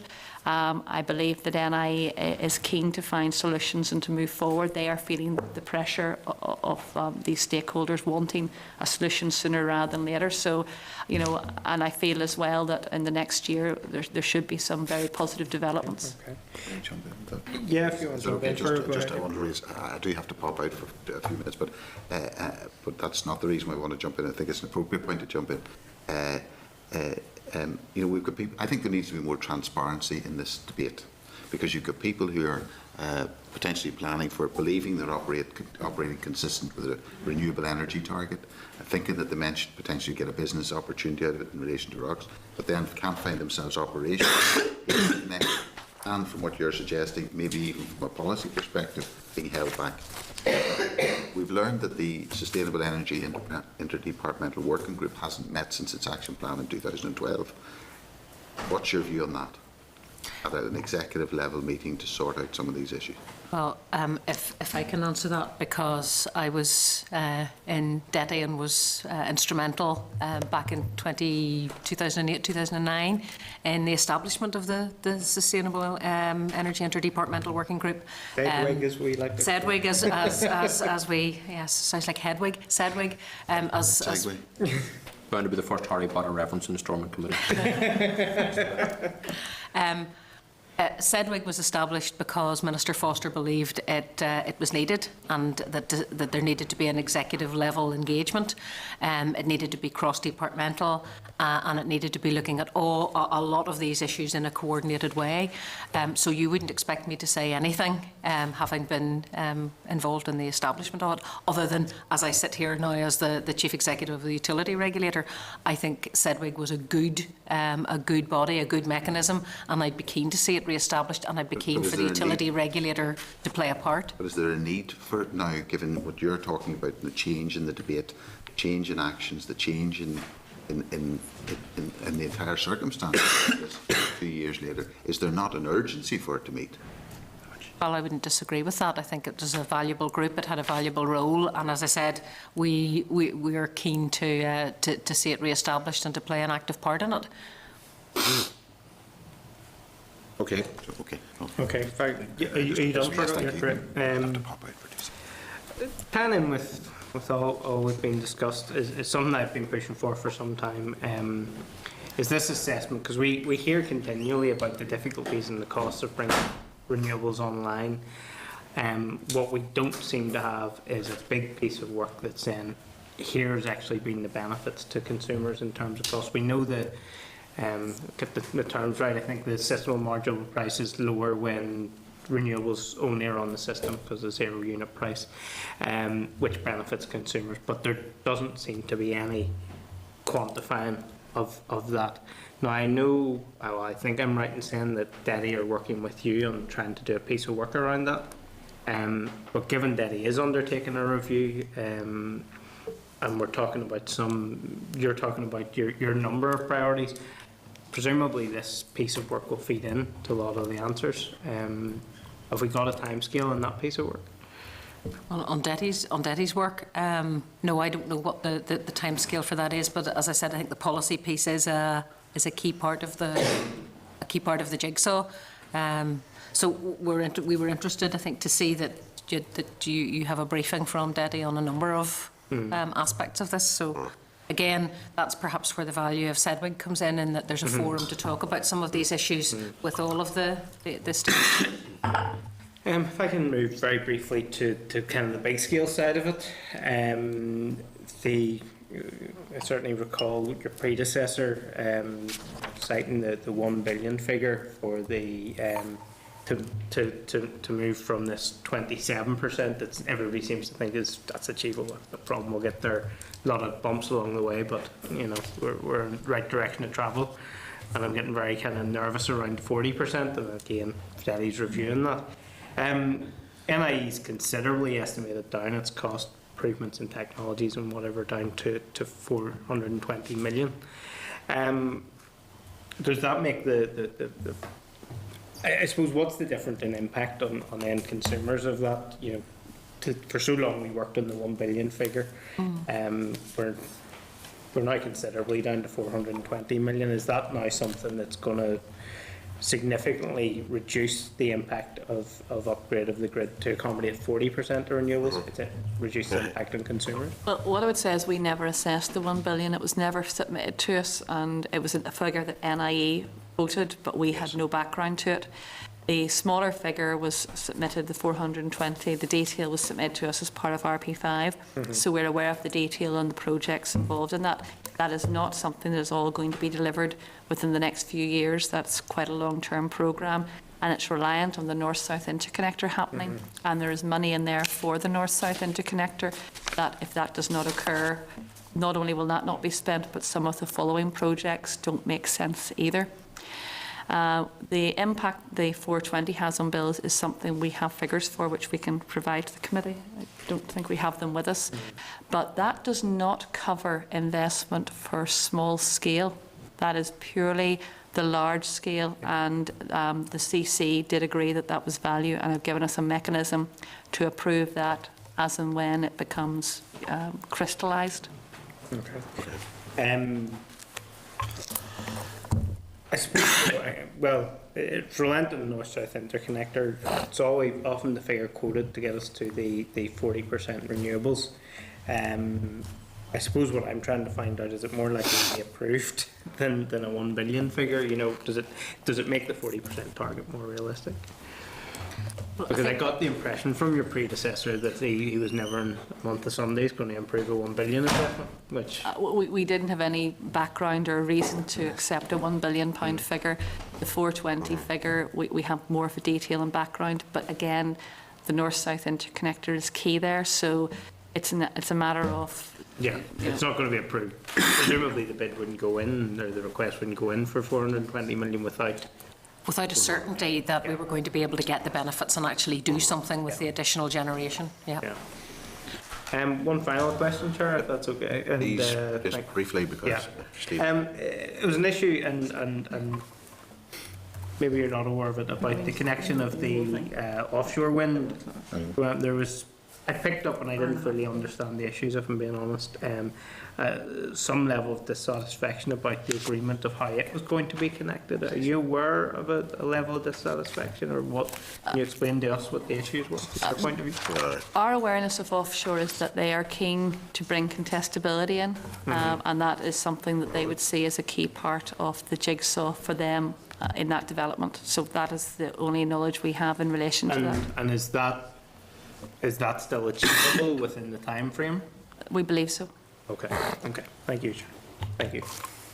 Okay, just one final question. In terms of Sony, it considered it, you probably picked up on the comments anyway, that's incredibly complicated to have to go on an individual project by project basis for transmission infrastructure investment. Have you any views on that yourselves as to whether that's a correct analysis or not? This is relating to the 420 million again, and it's back to, at this point in time, none of those projects are currently justified. If we get the North-South Interconnector through planning permission and it is built, we believe there's a clear economic benefit to that, and therefore we would want to approve that investment. But there is no point us giving a cheque from consumers for £100 million to build it if planning permission is not in place and it cannot be built. And what if their view was, again, that transmission infrastructure itself could be managed through a strategic programme? Now, they're saying over potentially 25, 40 or 50 years. Have you any comments around that? We have asked, there's been a development of a strategic transmission plan, and we are waiting for a submission on what that is. They do have, it was NIE, it is now going to be Sony because of a transfer of responsibilities. Sony is under an obligation to provide a 10-year plan, and that goes to Europe, and that is actually published each year.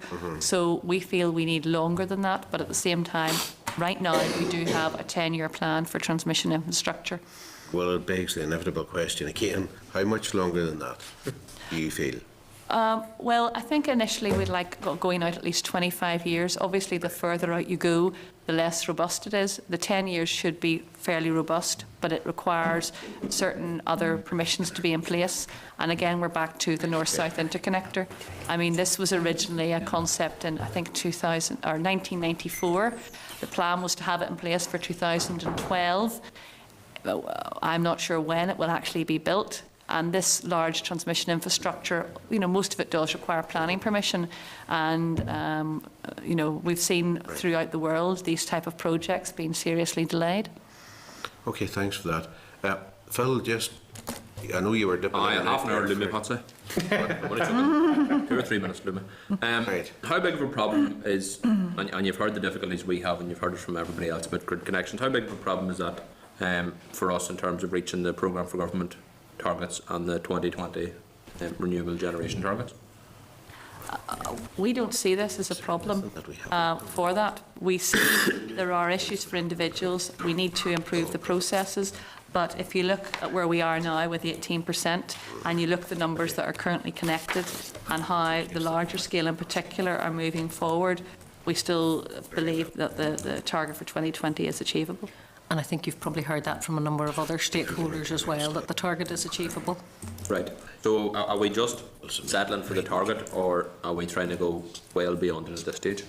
Was there any inclination within DETI or anywhere else that we're going to set a target to be have 100% of our electricity generated from renewable sources by X year? I mean, I think Europe is really dictating the pace on this, and Europe is looking at the next tranche of targets. So I think it's, you know, it is fundamentally a policy issue. But DETI will need to be sure that there's the technical ability then to exceed the 40% target. There was a lot of work done to assess whether or not 40% was technically achievable before the executive endorsed it. So I think there will be a further round of work that will need to be done to move beyond that, and you know, we'll be part of that. But DETI will be looking to see how Europe, the targets that Europe is dictating, and how Northern Ireland, you know, maximises the resource that it has. Yeah. And have you done any work with the regulator in the south to see how much would need to be spent in grid investment to bring the island to a stage where all of its electricity is generated from renewable sources, or 100% of the comparable figure is generated from renewable sources? We haven't done any work on a target of 100%. Okay. What I will say to you is we've done a lot of work with the CER on a project that's called DS3, right, which is about trying to maximise the efficiency of the existing grid to move beyond 40% in terms of what the what grid. What sort of a number are you looking at? The grid can cope with. Well, I think we've been looking at DS3 in terms of 75%. Right. And you know, what else needs to happen on the system to maximise the flexibility and the way the grid operates, as well as the pure grid, you know, the physical existence of the grid. There's the operation of the grid and how much more efficient we can make the operation of the grid. So it is an active project. It's always going to be, as part of the wholesale market, it's always going to be a source of dialogue between ourselves and the CER, because like us, they're governed by Europe-wide policy, and the drive will be for increasing renewables. So there is only one direction of travel, as far as I can see. And in terms of the grid problems, what engagement have you had with large energy or members of the business community with regards to problems they're having access in the grid, either for renewables or for new plants or extensions? Go ahead. Well, I personally have been visiting a number of large energy users to talk to them not only about their electricity but also gas and water issues. And we also would engage with Northern Ireland Manufacturing and CBI, who represent a lot of these people. So we have quite a lot of dialogue with both their representatives and individual organisations who wish to talk to us and are willing to talk to us. I think it's an ongoing part of our day-to-day business in the executive team, but the board also had a meeting. We held our board meeting in Derry Londonderry last month, and received evidence and discussion from a number of the large users in the Northwest, and also from Stephen Kelly from Manufacturing Northern Ireland, so that the board has also been hearing firsthand a lot of these issues. So it's an ongoing part of our dialogue, and you would be surprised if folk like Seamus Downey and Stephen Kelly weren't talking to us on a very regular basis. Right, okay. In terms of the grid and the network, Sony, and the chairman referred to Sony there, they made a loss of 3 million in 2012, and they've reported a profit of 16 million in 2013. Why is there such a difference in their allowed recoveries of revenue between 2012 and 2013? We wouldn't have that detail with us, but we could come back to you. Okay. I think that was reported in the Belfast Telegraph yesterday. Yes, I think I saw the clipping yesterday, but I'd know. Right, so you can go back to us with further details on that. Come back and explain that. And do you know off the top of your head of whether that additional money will be put back into reducing the network charges that customers pay, or will it go back to the Free State government? Sony, as a regulated entity, has a revenue entitlement based on their price control, and we ensure every year they make a submission to us, we assess it, and they are allowed to collect that revenue from consumers. Any profits they make through efficiencies, what we do is we capture them during the next price control. We are currently looking at their next price control, so if they have got greater efficiencies, that they will get less money for the next price control period, but we wouldn't go back in and remove profit they have gained from being efficient. But I don't know if that's what that money is, and I would need to look and see, and we will do so. Okay, so you haven't studied the report in detail yet? No. Okay, that's fine. Thanks, Patsy. Okay, thank you. Just one final question then.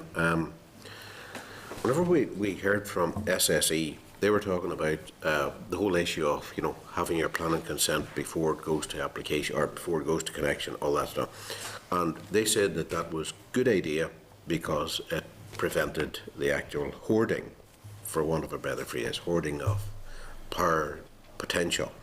Now, we had Action Renewables, and there was a lot of merit in what they were saying. Hoarding's grand when you're referring to a big wind farm, or as we're coming now to solar farms and the likes of that. Yes, that does make sense. But whenever you're coming to the smaller ones, and you've already alluded to it earlier, the smaller ones where it's a turbine for a farmer and the likes of that, it isn't necessarily hoarding, and it's not going to lead to huge quantities of hoarding. So, is there potential there for a bit of common sense to kick in on this one, in terms of planning permission before you go to the connection stage? Well, it's something that NI is looking at, but I would point you to the heat map and to the congestion that currently exists there on the network, and the fact that the small scale or the micro type generation doesn't require planning permission and is actually, you know, moving forward at a rate of 150 connections a month. So, which ones don't require planning permission? Micro generation. The very, very small stuff. Anything under about 4 kilowatts, solar panels on the roofs. No, sorry, we're not talking about that. We're talking about the wind turbines on the farms, and that's what they were What we're referring saying is, for a lot of them, you know, the capacity at this stage might not be there, irrespective of the process. No, but do you pick up my point, the point that I'm making? Yeah. The bigger guys were saying that there's a hoarding issue, a potential Yes. for hoarding issue. The point that was made to us by Action Renewables is that's really not an issue where you have smaller applications coming in for single smaller applications. Do you accept that point or that rationale? I'm not sure I do, but what I would say to you is that if you look at the congestion that currently exists in the network, this is an issue that might not exist because there might not be the capacity there to hoard. Anyway. Right, okay, so it's an academic argument you're saying? It might be. Right, okay, right, grand. All right, thanks very much for that and for your session. Obviously, a few things to relay back to us and a few points that we need further clarity on. So, but thanks very much for your ongoing engagement, okay, and for your time today. Thank you.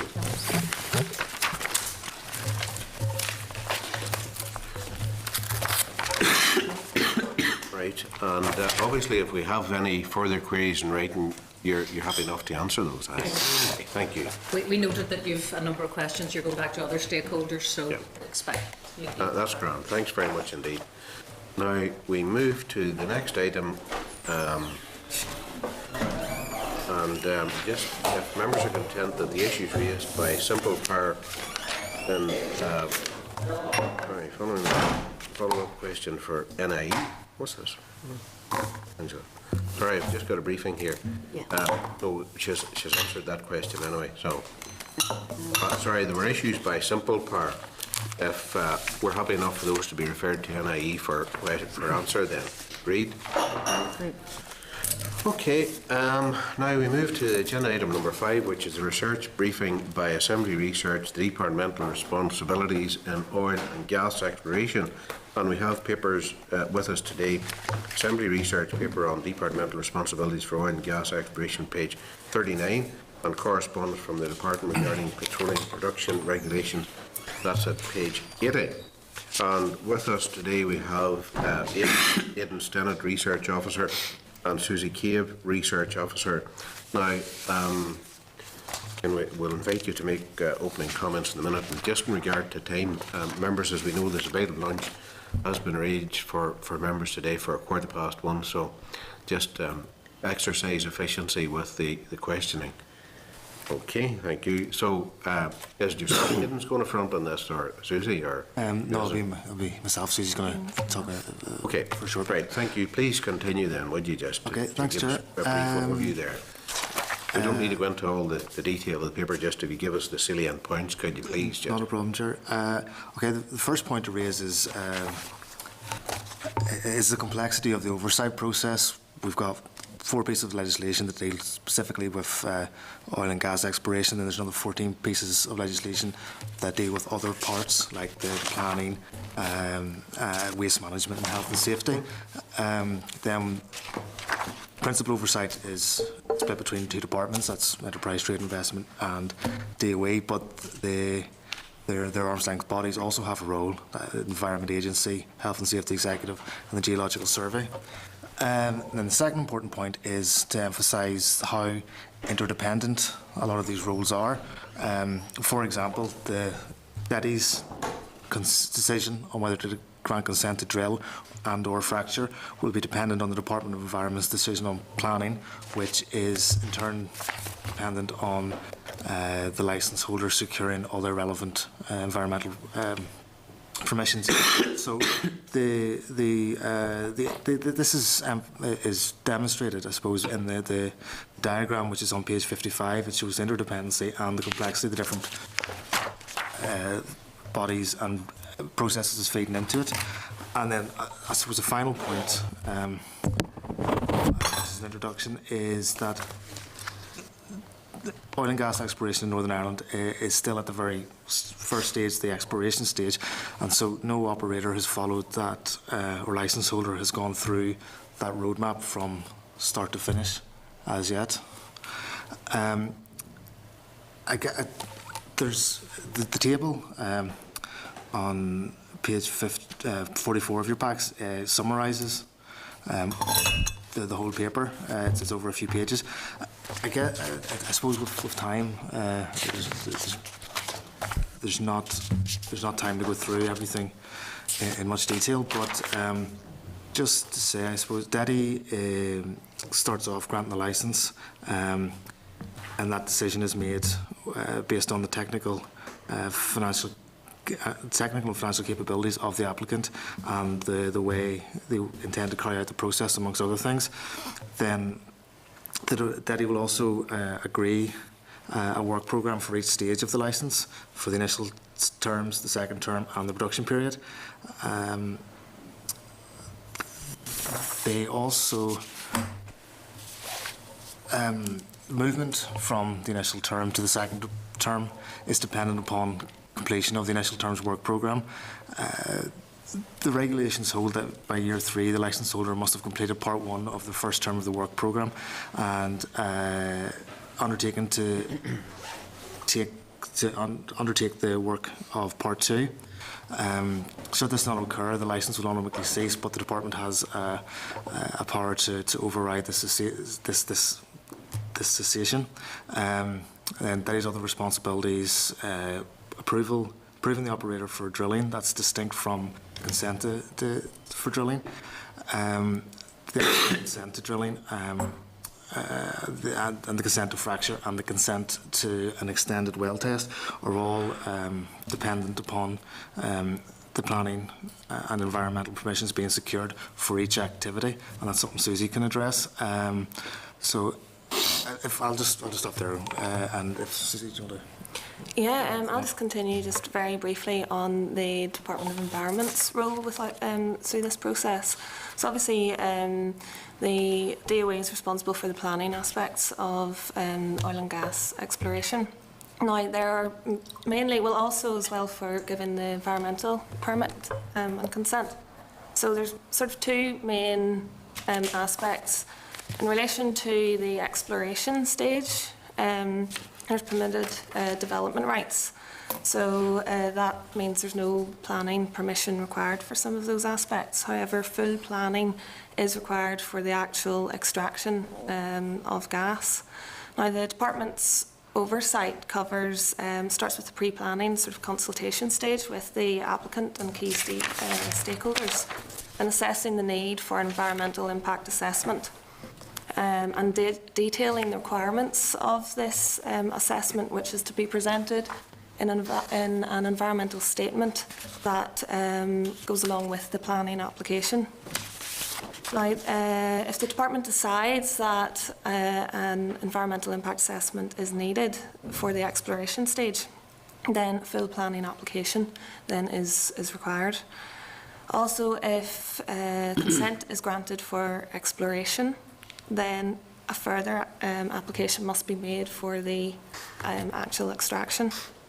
Now, all applications that are deemed by the department as major under Article 31 must have an environmental impact assessment. So DOE planning makes a decision on whether to grant planning permission and can give advice on any appeals. It ensures that the conditions or planning conditions are adequately discharged and can serve enforcement notices on any breach. Can also decide to use special procedures for applications they deem as major under Article 31. So this includes holding a public inquiry, which is conducted by the Planning Appeals Commission. Now, it should be noted that the process that I have gone through in the paper is related to the existing piece of legislation under the Planning Order 1991. As you're aware, from 2015, under the Planning Act 2011, functions will transfer to local councils. However, the responsibility for all strategic applications will still be under the responsibility of the department. So having a quick look at the overall process, that process will still remain pretty similar, although there is a further aspect in relation to pre-application consultation with stakeholders. So it's up to the applicant to notify the local council, who will then detail to them on the stakeholders that they need to consult with and the level of detail that they need to provide.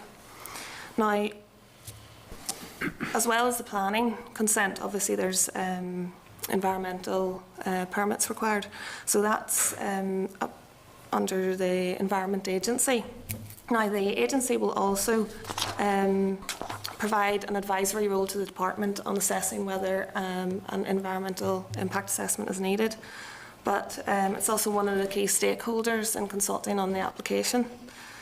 Now, while it's the lead agency in granting the necessary permissions that have to go along with the planning consent, it provides pre-application consultation with the applicant and then gives information on any appeals that the applicant might have if any consents aren't granted.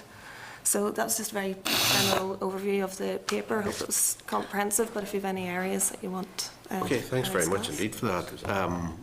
Mr Flanagan, Phil? Thanks, Patsy, and thanks for the paper. I'll be honest with you, I haven't had time to study it in the level of detail I want, but we've a lot of months of supposed holidays coming up that'll keep looking at them. What's the difference, according to the planners, in exploration and extraction? Well, for the exploration stage, you're talking about drilling of wells, boreholes, and then also conducting any sort of, assessments on seismicity. Some of those are under permitted development rights, so they won't need to actually apply for planning consent. But at the same time, it is best practice that the applicant will still apply to the planning service, who will then decide whether those activities will require an impact assessment or not. And are they publicly advertised? Yeah. And what does best practice mean? Best practice, this is going from the Department of Energy and Climate Change. Right. And basically, the department will have to have the final say as whether they need that environmental impact assessment, which then determines whether they need the planning application for that exploration stage. Was that the case for any borehole? Yes. Whether it's for extraction or exploration? Yes, yes, yeah. Okay, so which holes, what do they not need planning permission for that's under permitted development? That is judged on a case-by-case basis and the level of detail that the department gives at this stage. So it will depend on, obviously, the extent of the activity that they're going to perform to do those assessments. And there's no limit or maximum, in terms of the number of boreholes that they're going to drill, and whether that determines whether environmental impact assessment is needed. They'll have to take into the local sort of geography of the area, sort of above and below the land, and any sort of knock-on effects. So, as I say, the department gives that it's judged on a case-by-case basis. So that's why the applicant has to apply. So while one might need certain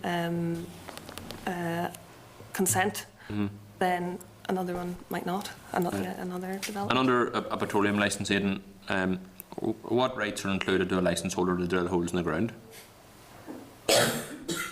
Are there any? The licenses, the activities are determined by the work programme.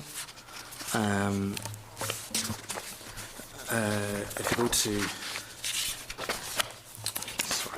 it's page 1661 of the pack.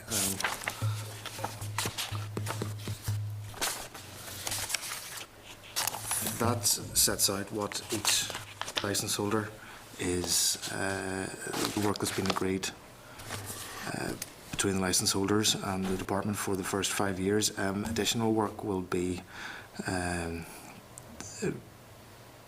agreed if they do move on to the second part of the licence, and you'll see where there is a drill or drop decision to be made, the work programme, which forms part of the licence, states that they'll have to finalise drilling location, start well planning, preparation and permitting.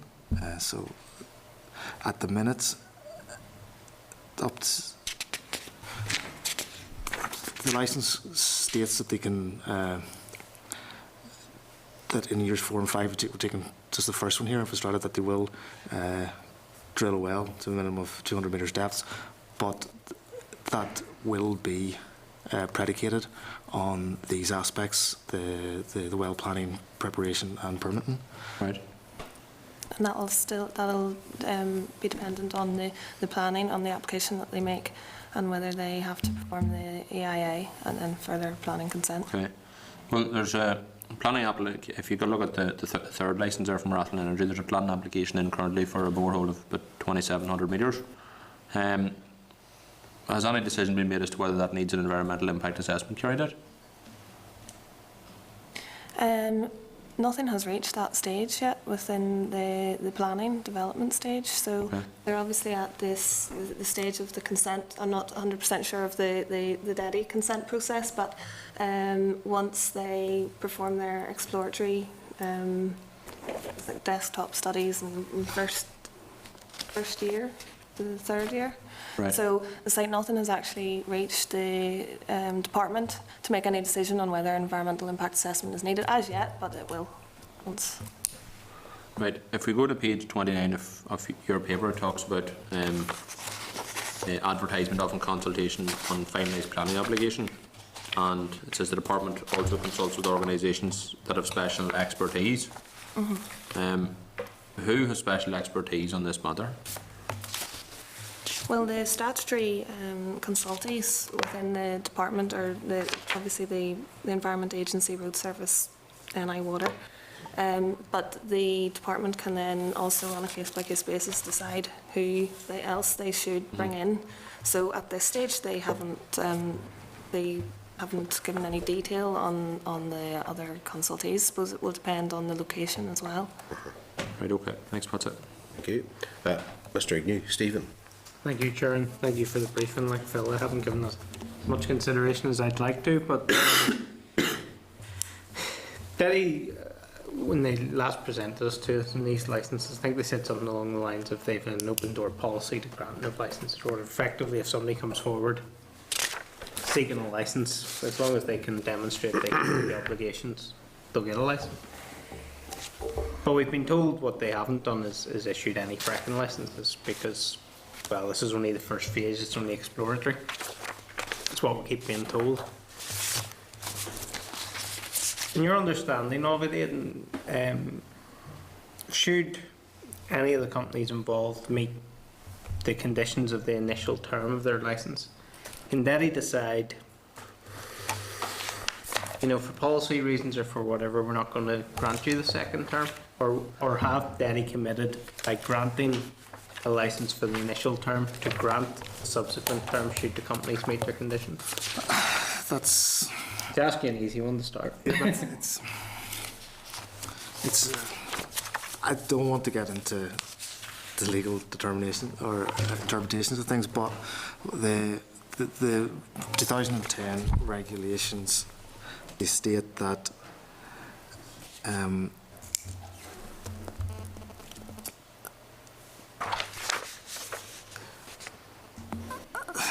that the licence, unless the department in a particular case decides otherwise, will automatically cease on the third and determined on the third anniversary.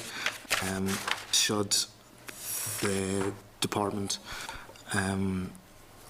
not take action described in part 1 of the work programme, which is for the first 3 years, and undertake to complete before the termination the work for part 2, and then the continuation beyond that is itself subject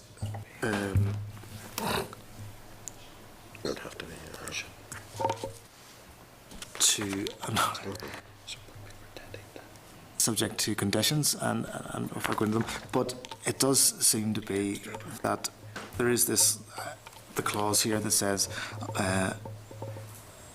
unless the department in any case decides otherwise, so that maybe just to sort of ways expedite matters, if you cared to reflect on it, and if Stephen wanted to have a personal conversation with you on that Aidan, certainly, yeah. explore it in a bit more detail, if that would be appropriate. Yep, that's fine. That's good. Thanks. Okay. Okay, that's Right. fine. Thanks very much for that. And thanks very much for the both of you for the effort that you put into that. It's been very helpful in informing not just ourselves but those outside the room. So thank you for that. no problem. Thanks. And presumably this can be put up on the committee website as well. It will be as a matter of course, Chair. Okay, thank you. Thanks very much for that. Thanks. Now, next agenda item, come to that stage. End of term. Like we doing with lunch. I'll say just before you leave that, we agreed to seek some additional legal advice the last time we had legal services here on this issue, or what was the story? Jim might have a better memory than me. The committee sort of were going to seek legal advice, but then decided that they would get the response from the department and consider the research before, because it might be a better way of getting the same information. So if members are content that that provides them with the information that they would have got from legal services, then there should be no need for legal advice. Just that long ago I forget what I wanted. I know. Maybe I'm just sort of thinking my way through with it. It mightn't be a bad idea just to have a further bit of not advice from legal services, but to pass the research papers that we've just received to legal services to get their view if that is entirely consistent with the conclusion they were coming to about the 3 versus 5 year and all that in the context of the stuff that we had passed to them before for an opinion. So are we content to do that? And that's just to ask legal services if this information is consistent with the legal advice that they provided to us before.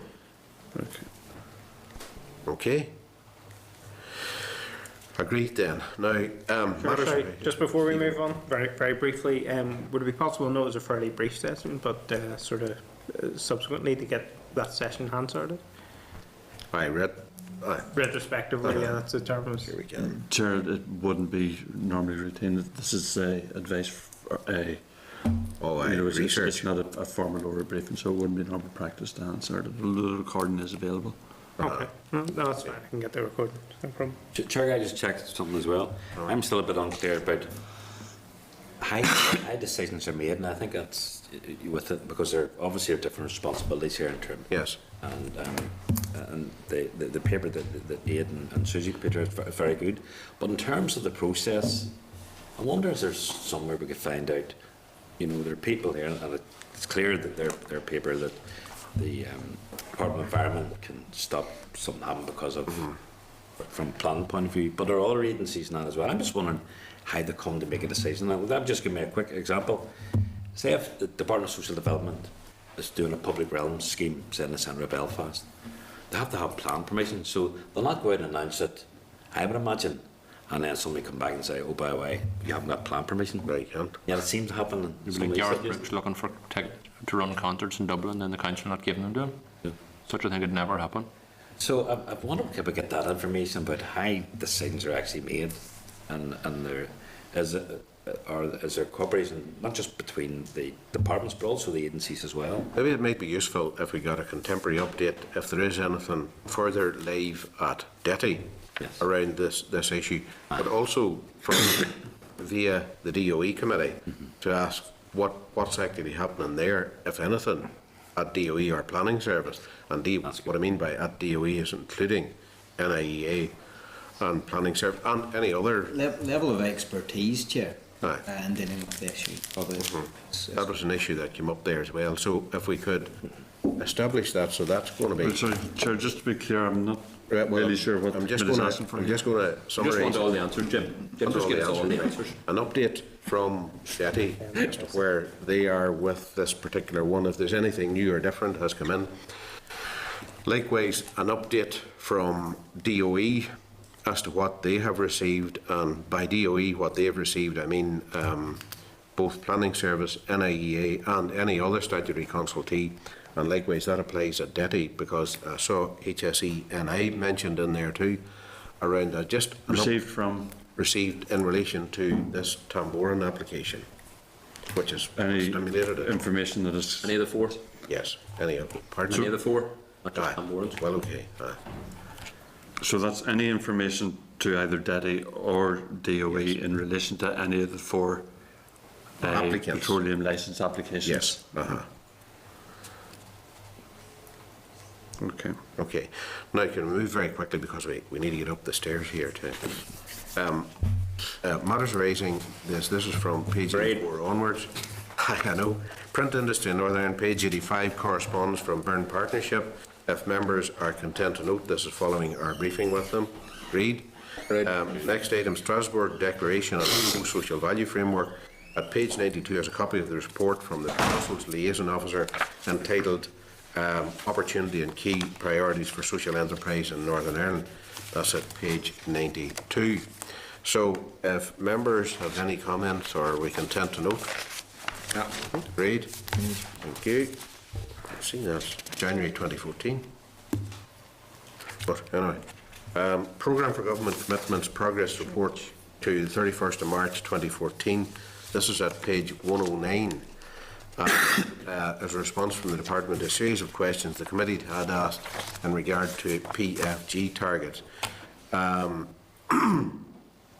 Okay. Any comments from members? Content to note? There's a problem here with accessing statistics on tourism figures. You know, the constant excuse we got was let's blame the CSO in Cork.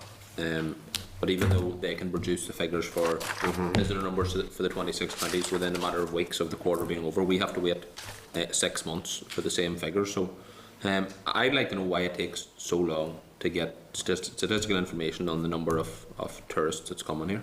Okay, we can ask that. Agreed then. Thank you. Now, next item, Digital Agenda for Europe.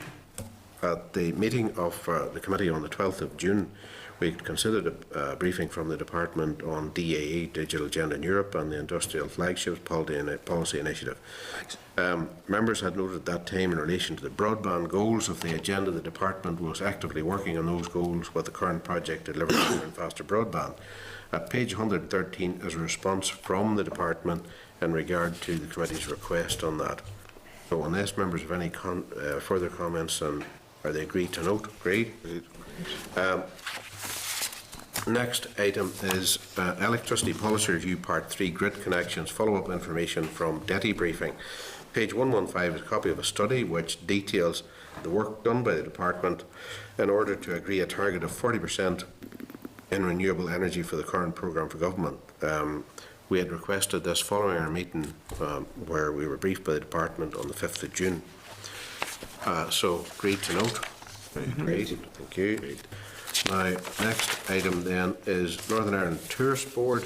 This is at page 294. The committee considered a briefing from the Tourist Board on the 12th of June in relation to the capital investment programme, and had asked the department if there was any particular trend for the reasons for those projects being withdrawn. So we have a response at page 294 from the department. Well, it's from 294 onwards, really. That's 296, the actual response is. There's the other bit I think maybe was included that shouldn't have been included to us. Anyway, our members agreed to note. Agreed. Thank you. Next item is a Freedom of Information request regarding Presbyterian Mutual Society at page 297. As correspondence forward to the committee by the Public Accounts Committee from a member of the public regarding an FOI request to the department on Presbyterian Mutual. I had received the correspondence previously from a member of the public, and we had discussed it at a previous meeting. And just to remind members, we had asked the department for the reasons for the delay in providing the information that it had copied in, and that it be copied into the response to the member of the public when issued. As yet, the department hasn't responded to the committee on this issue, but we did get a response from the member of the public saying that things had moved on from we had raised it. So, content to note. Agreed. Alternative dispute resolution. Sorry, Patsy, can you just seek clarification there? What's that, Phil? We received that, we discussed that at the meeting on the 12th of June, was it? Yes. And we had sent it on up to the department. But we had since heard that your man was happy enough. That's right. I don't know if it's a man or woman, sorry. I think it's a he. Is it? He had come back to say that since the stuff had been received. That he's received it, or things have started to progress? He had received it. All right, okay. I was just wondering why he's writing to the PSE committee then at the end of June if he still hasn't got it. Don't know. Right. Unless there's some further issue that he wants them to look into in regard to the expenditure and monies and stuff. Okay, page 301 is correspondence from the Consumer Council informing members of a seminar on Alternative Dispute Resolution Directive being hosted jointly by the Law Society and European Consumer Centre in Ireland on the 30th of September. That's Tuesday in Dublin. So, anyone interested in attending that or whatever, anybody interested in attending it? Anyone who would probably the best way to deal with this, because a wee while off, anybody who's interested in attending, if they contact the committee office, and it'll be facilitated from there. Okay, agreed. Lowlands Health and Energy Limited, carbon neutral CHP and balneotherapy project. At our meeting on the 10th of April, the committee had considered the SEUPB response to the committee's letter of the 18th of November regarding the appraisal of the above project, and asked for clarification on the source of the figure of 3% usage of heat and the evidence base to support it. SEUP had responded that this information was taken from a report written by Invest NI Scientific Services. Now, at page 302 is a copy of the report. Just as members of any comments, but I see it's restricted here. It's non-disclosable under section 30 on FOI as well. So if members are content to note, I think Mitchell in particular had an interest in this, given they were constituents. So obviously he's got the documentation on the response. Okay, next item, installation of solar. Sorry, Patsy, I take it we're not allowed to send that to the people that have raised their concerns with us? Well, it's... Are they allowed side of it? No. That says it's non-disclosable under section 30 of FOI, so... So you're not allowed to... Well, that's an FOI request. It's different than us just giving it out. The committee. Tell you what, just, and I understand what you're saying, just if we clarify that with the department, Jim, could we please just... if it can be disclosed to the actual people about whom it was written, you know. I know things have... Because it wouldn't be the first time that, in this instance, about this case, we've been given information that we've then handed back to the complainants, that they said, that's not true, here's proof to say we've been told something else. So it'd be good to get their side of the story to see whether this is... I know, and some of it was a wee bit... correspondence. Anyways, all over the place, you know, so... Chair, would be preferably in the interest of getting it if possible, done any quicker, to suggest the department that they forward it to them. Yes. That way it wouldn't have to come back to Why, because then it would be September before we could deal with it. Will you come back to us and let us know Aye, just what the outcome was, Jim? Yeah, well, the Grand. department will come back to Aye, that's dead on, that's okay. Now, just in regard to the installation of solar PV panels, to inform members, in table papers today is correspondence from DFP responding to the committee's request for clarification on apparent legislative barriers in Northern Ireland to the installation of free solar PV panels. So, unless members have any comment, intent to note. Read. Right. Okay. Now we move to legislation. That's agenda item number 7, SL1 Renewable Heating Centre. This is page 308.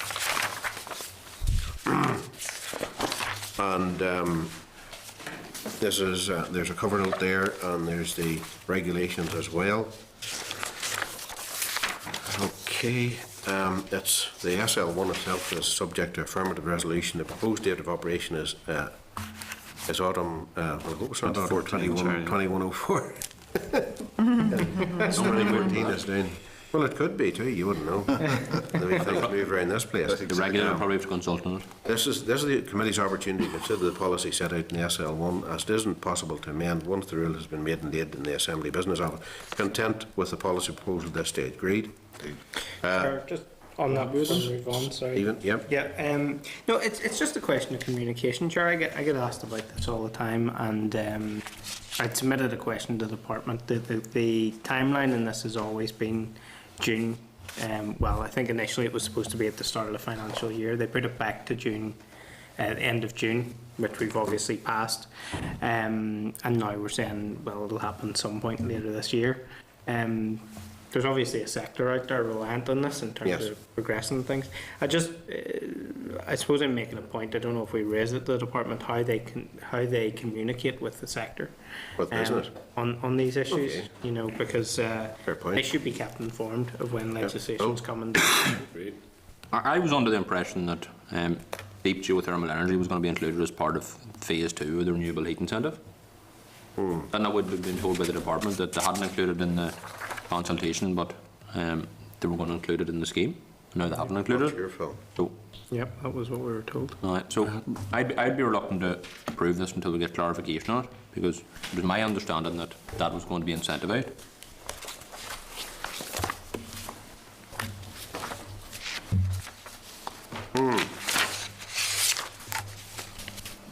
Right, well, fair point. Can we clarify that with the department first of all?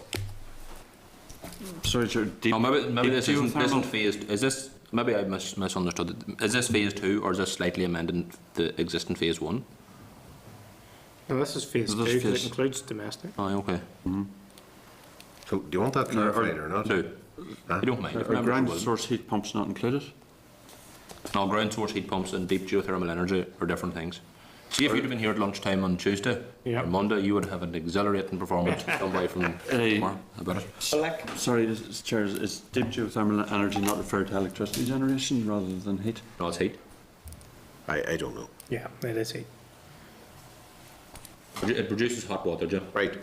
If we get this clarified, because inevitably you're going to, sort of, we don't want anything being held up or delay in communication. If it is grand and if it is okay and if it is kosher, are people happy enough then, whenever the word comes back from the department, to delegate authority for me on behalf of the committee to say, okay, go ahead with it? That'd be fair. Okay, thank you. Now, agenda item number 8, consultation, legislative proposals for energy licence modifications and appeals, the outcome of consultation. This is at page 330. Okay. And unless members have any comments, content to note. Agreed. Agenda item number 9, consultation on proposed revised health and safety approved codes of practices. This is correspondence from the Minister regarding these consultations, and this is at page 338. So, unless members have any other comments, content to note. Agreed. Now, agenda item number 10, consultation on the proposed change to ROCs banding levels for small-scale renewable technologies. This is at page 341. and there's a consultation which is going out, obviously. Are members content to receive a summary of the responses following consultation then? I'm sure we'll receive quite a body of those ourselves anyway. Chair, I think maybe you want to note that the key element of it seems to be a proposal to reduce from 4 to 1.6 for a small-scale solar PV. Yes. So that, okay, agreed to do that. Agenda item number 11 is consultation on remit, strengthening the regulation of wholesale energy markets through new criminal offences. That's at page 385. And unless members have any comments prepared to note, agreed? Okay. Now, agenda item number 12. The paper from the department for this item, that's the tourism update, is at page 419. Also included in further table papers is a paper from NITB providing an update on the quality and assurance programme. Unless members have any further comments or are content to note, agreed? Agreed. Now, agenda item number 13 is written briefing from DETI, updates on the report of the Inquiry into Renewable Energy and the Strategic Energy Framework Implementation Plan. This is at page 431. And unless members have any comments on that, are they prepared to note? Agreed. Agenda item number 14, Northern Ireland Centre for Economic Policy, Outlook Spring 2014. This is on page 444. And if we're content to receive an oral briefing from NICEP following recess. Agreed with that? Agreed. Now, correspondence, I'll ask Jim to take us quickly through the correspondence then. Please, Jim. Chair, first things from the Northern Ireland Renewables Industry Group, providing a copy of the recently published Community Best Practice Guidance. A copy of the published guidance is available in the committee office for members. Members are content to note that. From the Minister then at page 453, providing an update on progress in ensuring security of electricity supply is maintained. The correspondence states that the next stage of the procurement process for additional capacity relates to the consideration of formal bids. So if members are content to await the decision on the provision of additional capacity before considering further. Agreed. Agreed. From the Chairperson of the Committee for Culture, Arts and Leisure, page 455, to the Minister regarding funding for this year's Dale Farm Milk Cup, in particular whether the Minister plans to offer funding to assist the event to run over 2 weeks and to expand to include a girls' competition. Noted. Content to note. From the Committee for Employment and Learning at page 456, providing the Committee with a copy of a response it received from the Department for Employment and Learning, which has addresses concerns raised over the shortage of trained analytical chemists and the job opportunities for them in Northern Ireland. So I'm content to note that. Agreed. From the Minister at page 460, informing the Chairperson of the oral statement to the Assembly, which was on Tuesday in relation to the NITB Noted. review. And then in further table papers, correspondence from NITB to the Committee for Regional Development in response to queries arising from its oral evidence session on the benefits of cycling to the NI economy. So members are content to note that.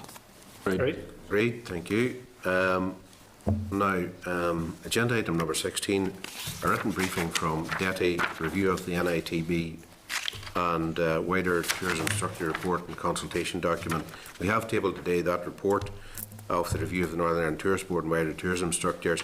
Now, unless members are otherwise engaged about it, are we content to receive a summary of the responses following consultation? Great. Agenda item number 17, we have it's a written briefing from InvestNI on the InvestNI operating plan 2014 to 15. Also tabled is a written answer to the question from myself to the department with regard to InvestNI.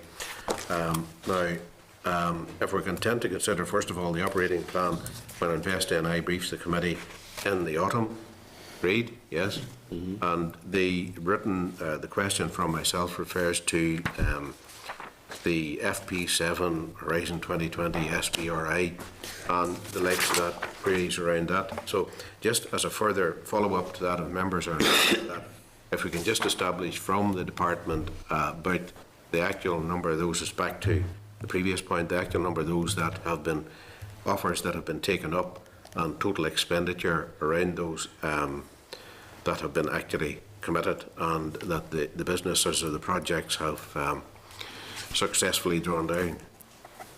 Okay, agreed to seek that. Thank you. Now, any other business? Phil? Patsy, there was I don't know whether I've raised this or not at the committee before, but the regulator recently carried out a consultation with regards to cancellating the agreement generating units that they had with the generators. I don't think we've discussed it here, but both Manufacturing NI and the Consumer Council have raised serious concerns with the impact it will have on domestic customers and INC customers.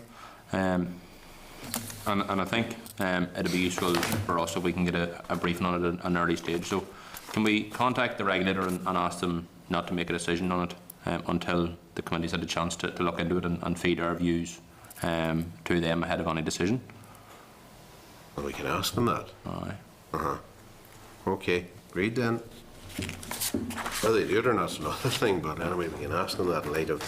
Right, agreed. Now, just one other item. Sorry, Chair, before you go on that, if members are going to ask the utility regulator not to make a decision, I think the committee will have to decide what it's going to do as well. We're going to look at it. Is that a proposal you're making to go out and look at it? Can they? Sorry, look at what, sorry?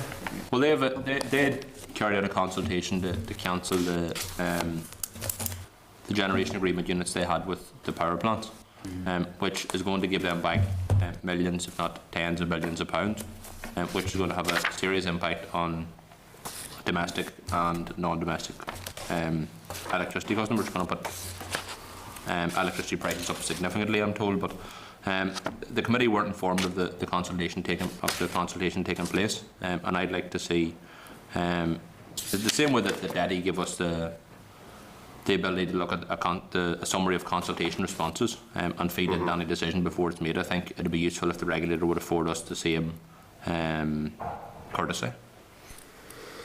Okay. Agreed then, we do that. So the committee is to consider a summary of consultation responses prior to the decision. Okay. Now, another bit, the CHEC checks, Capital LCCs, trading as Clonagh Natural Energy decision to withdraw petroleum licence. In further table papers is a paper from the department informing members that an application for a petroleum licence from CHEC Capital LLC for an area surrounding around Lough and extending as far east as Crawfordsburn, County Down has been withdrawn. That's just courtesy notification. Okay, Can we try and find out why, Patsy? Can we ask the department why they've... They maybe don't know, but we can ask them why. We can ask them anyway. State on the paper the reason why. No, on the short document it doesn't state. No. It's just the company's withdrawn, so maybe commercial, you don't know. Is invalid? No, that's the second thing. That's the licence over Loughney. The PL 113. Not a question of work group. Anyway, we can ask surely. Now, date, time and place of next meeting. Chair, can I just break up? Yep, Sammy. Am I right? It's this Sam's last meeting, is it? She shouldn't have been here at all. Excuse me. You were kicked off committee. You were kicked off committee for the week. So I just want to say that I don't want to discuss her, but she's been a great member of the committee here, and she's fairly been It'll be sorely missed. I think so. Appreciate that. Well, I think I would be associated with those comments. This committee's a pretty good committee for getting through stuff efficiently and well. Good cooperative working relationships between and with people. And you will be missed, Sandra. And can I make a proposal? Thank you. Yep. Sure. Can we take her for lunch today? Absolutely. You're buying. Sammy's buying. Johnny can't anyway, just the first formal meeting of the committee will be on Thursday, the 18th of September, in room 30 Parliament Buildings. However, there will be, as I referred to earlier, an informal planning meeting on the 11th of September at Titanic Quarter at 10 a.m. Okay, so thanks very much everybody for your cooperation there today, and we're having lunch in private members dining. Room 30. This is the Northern Ireland Assembly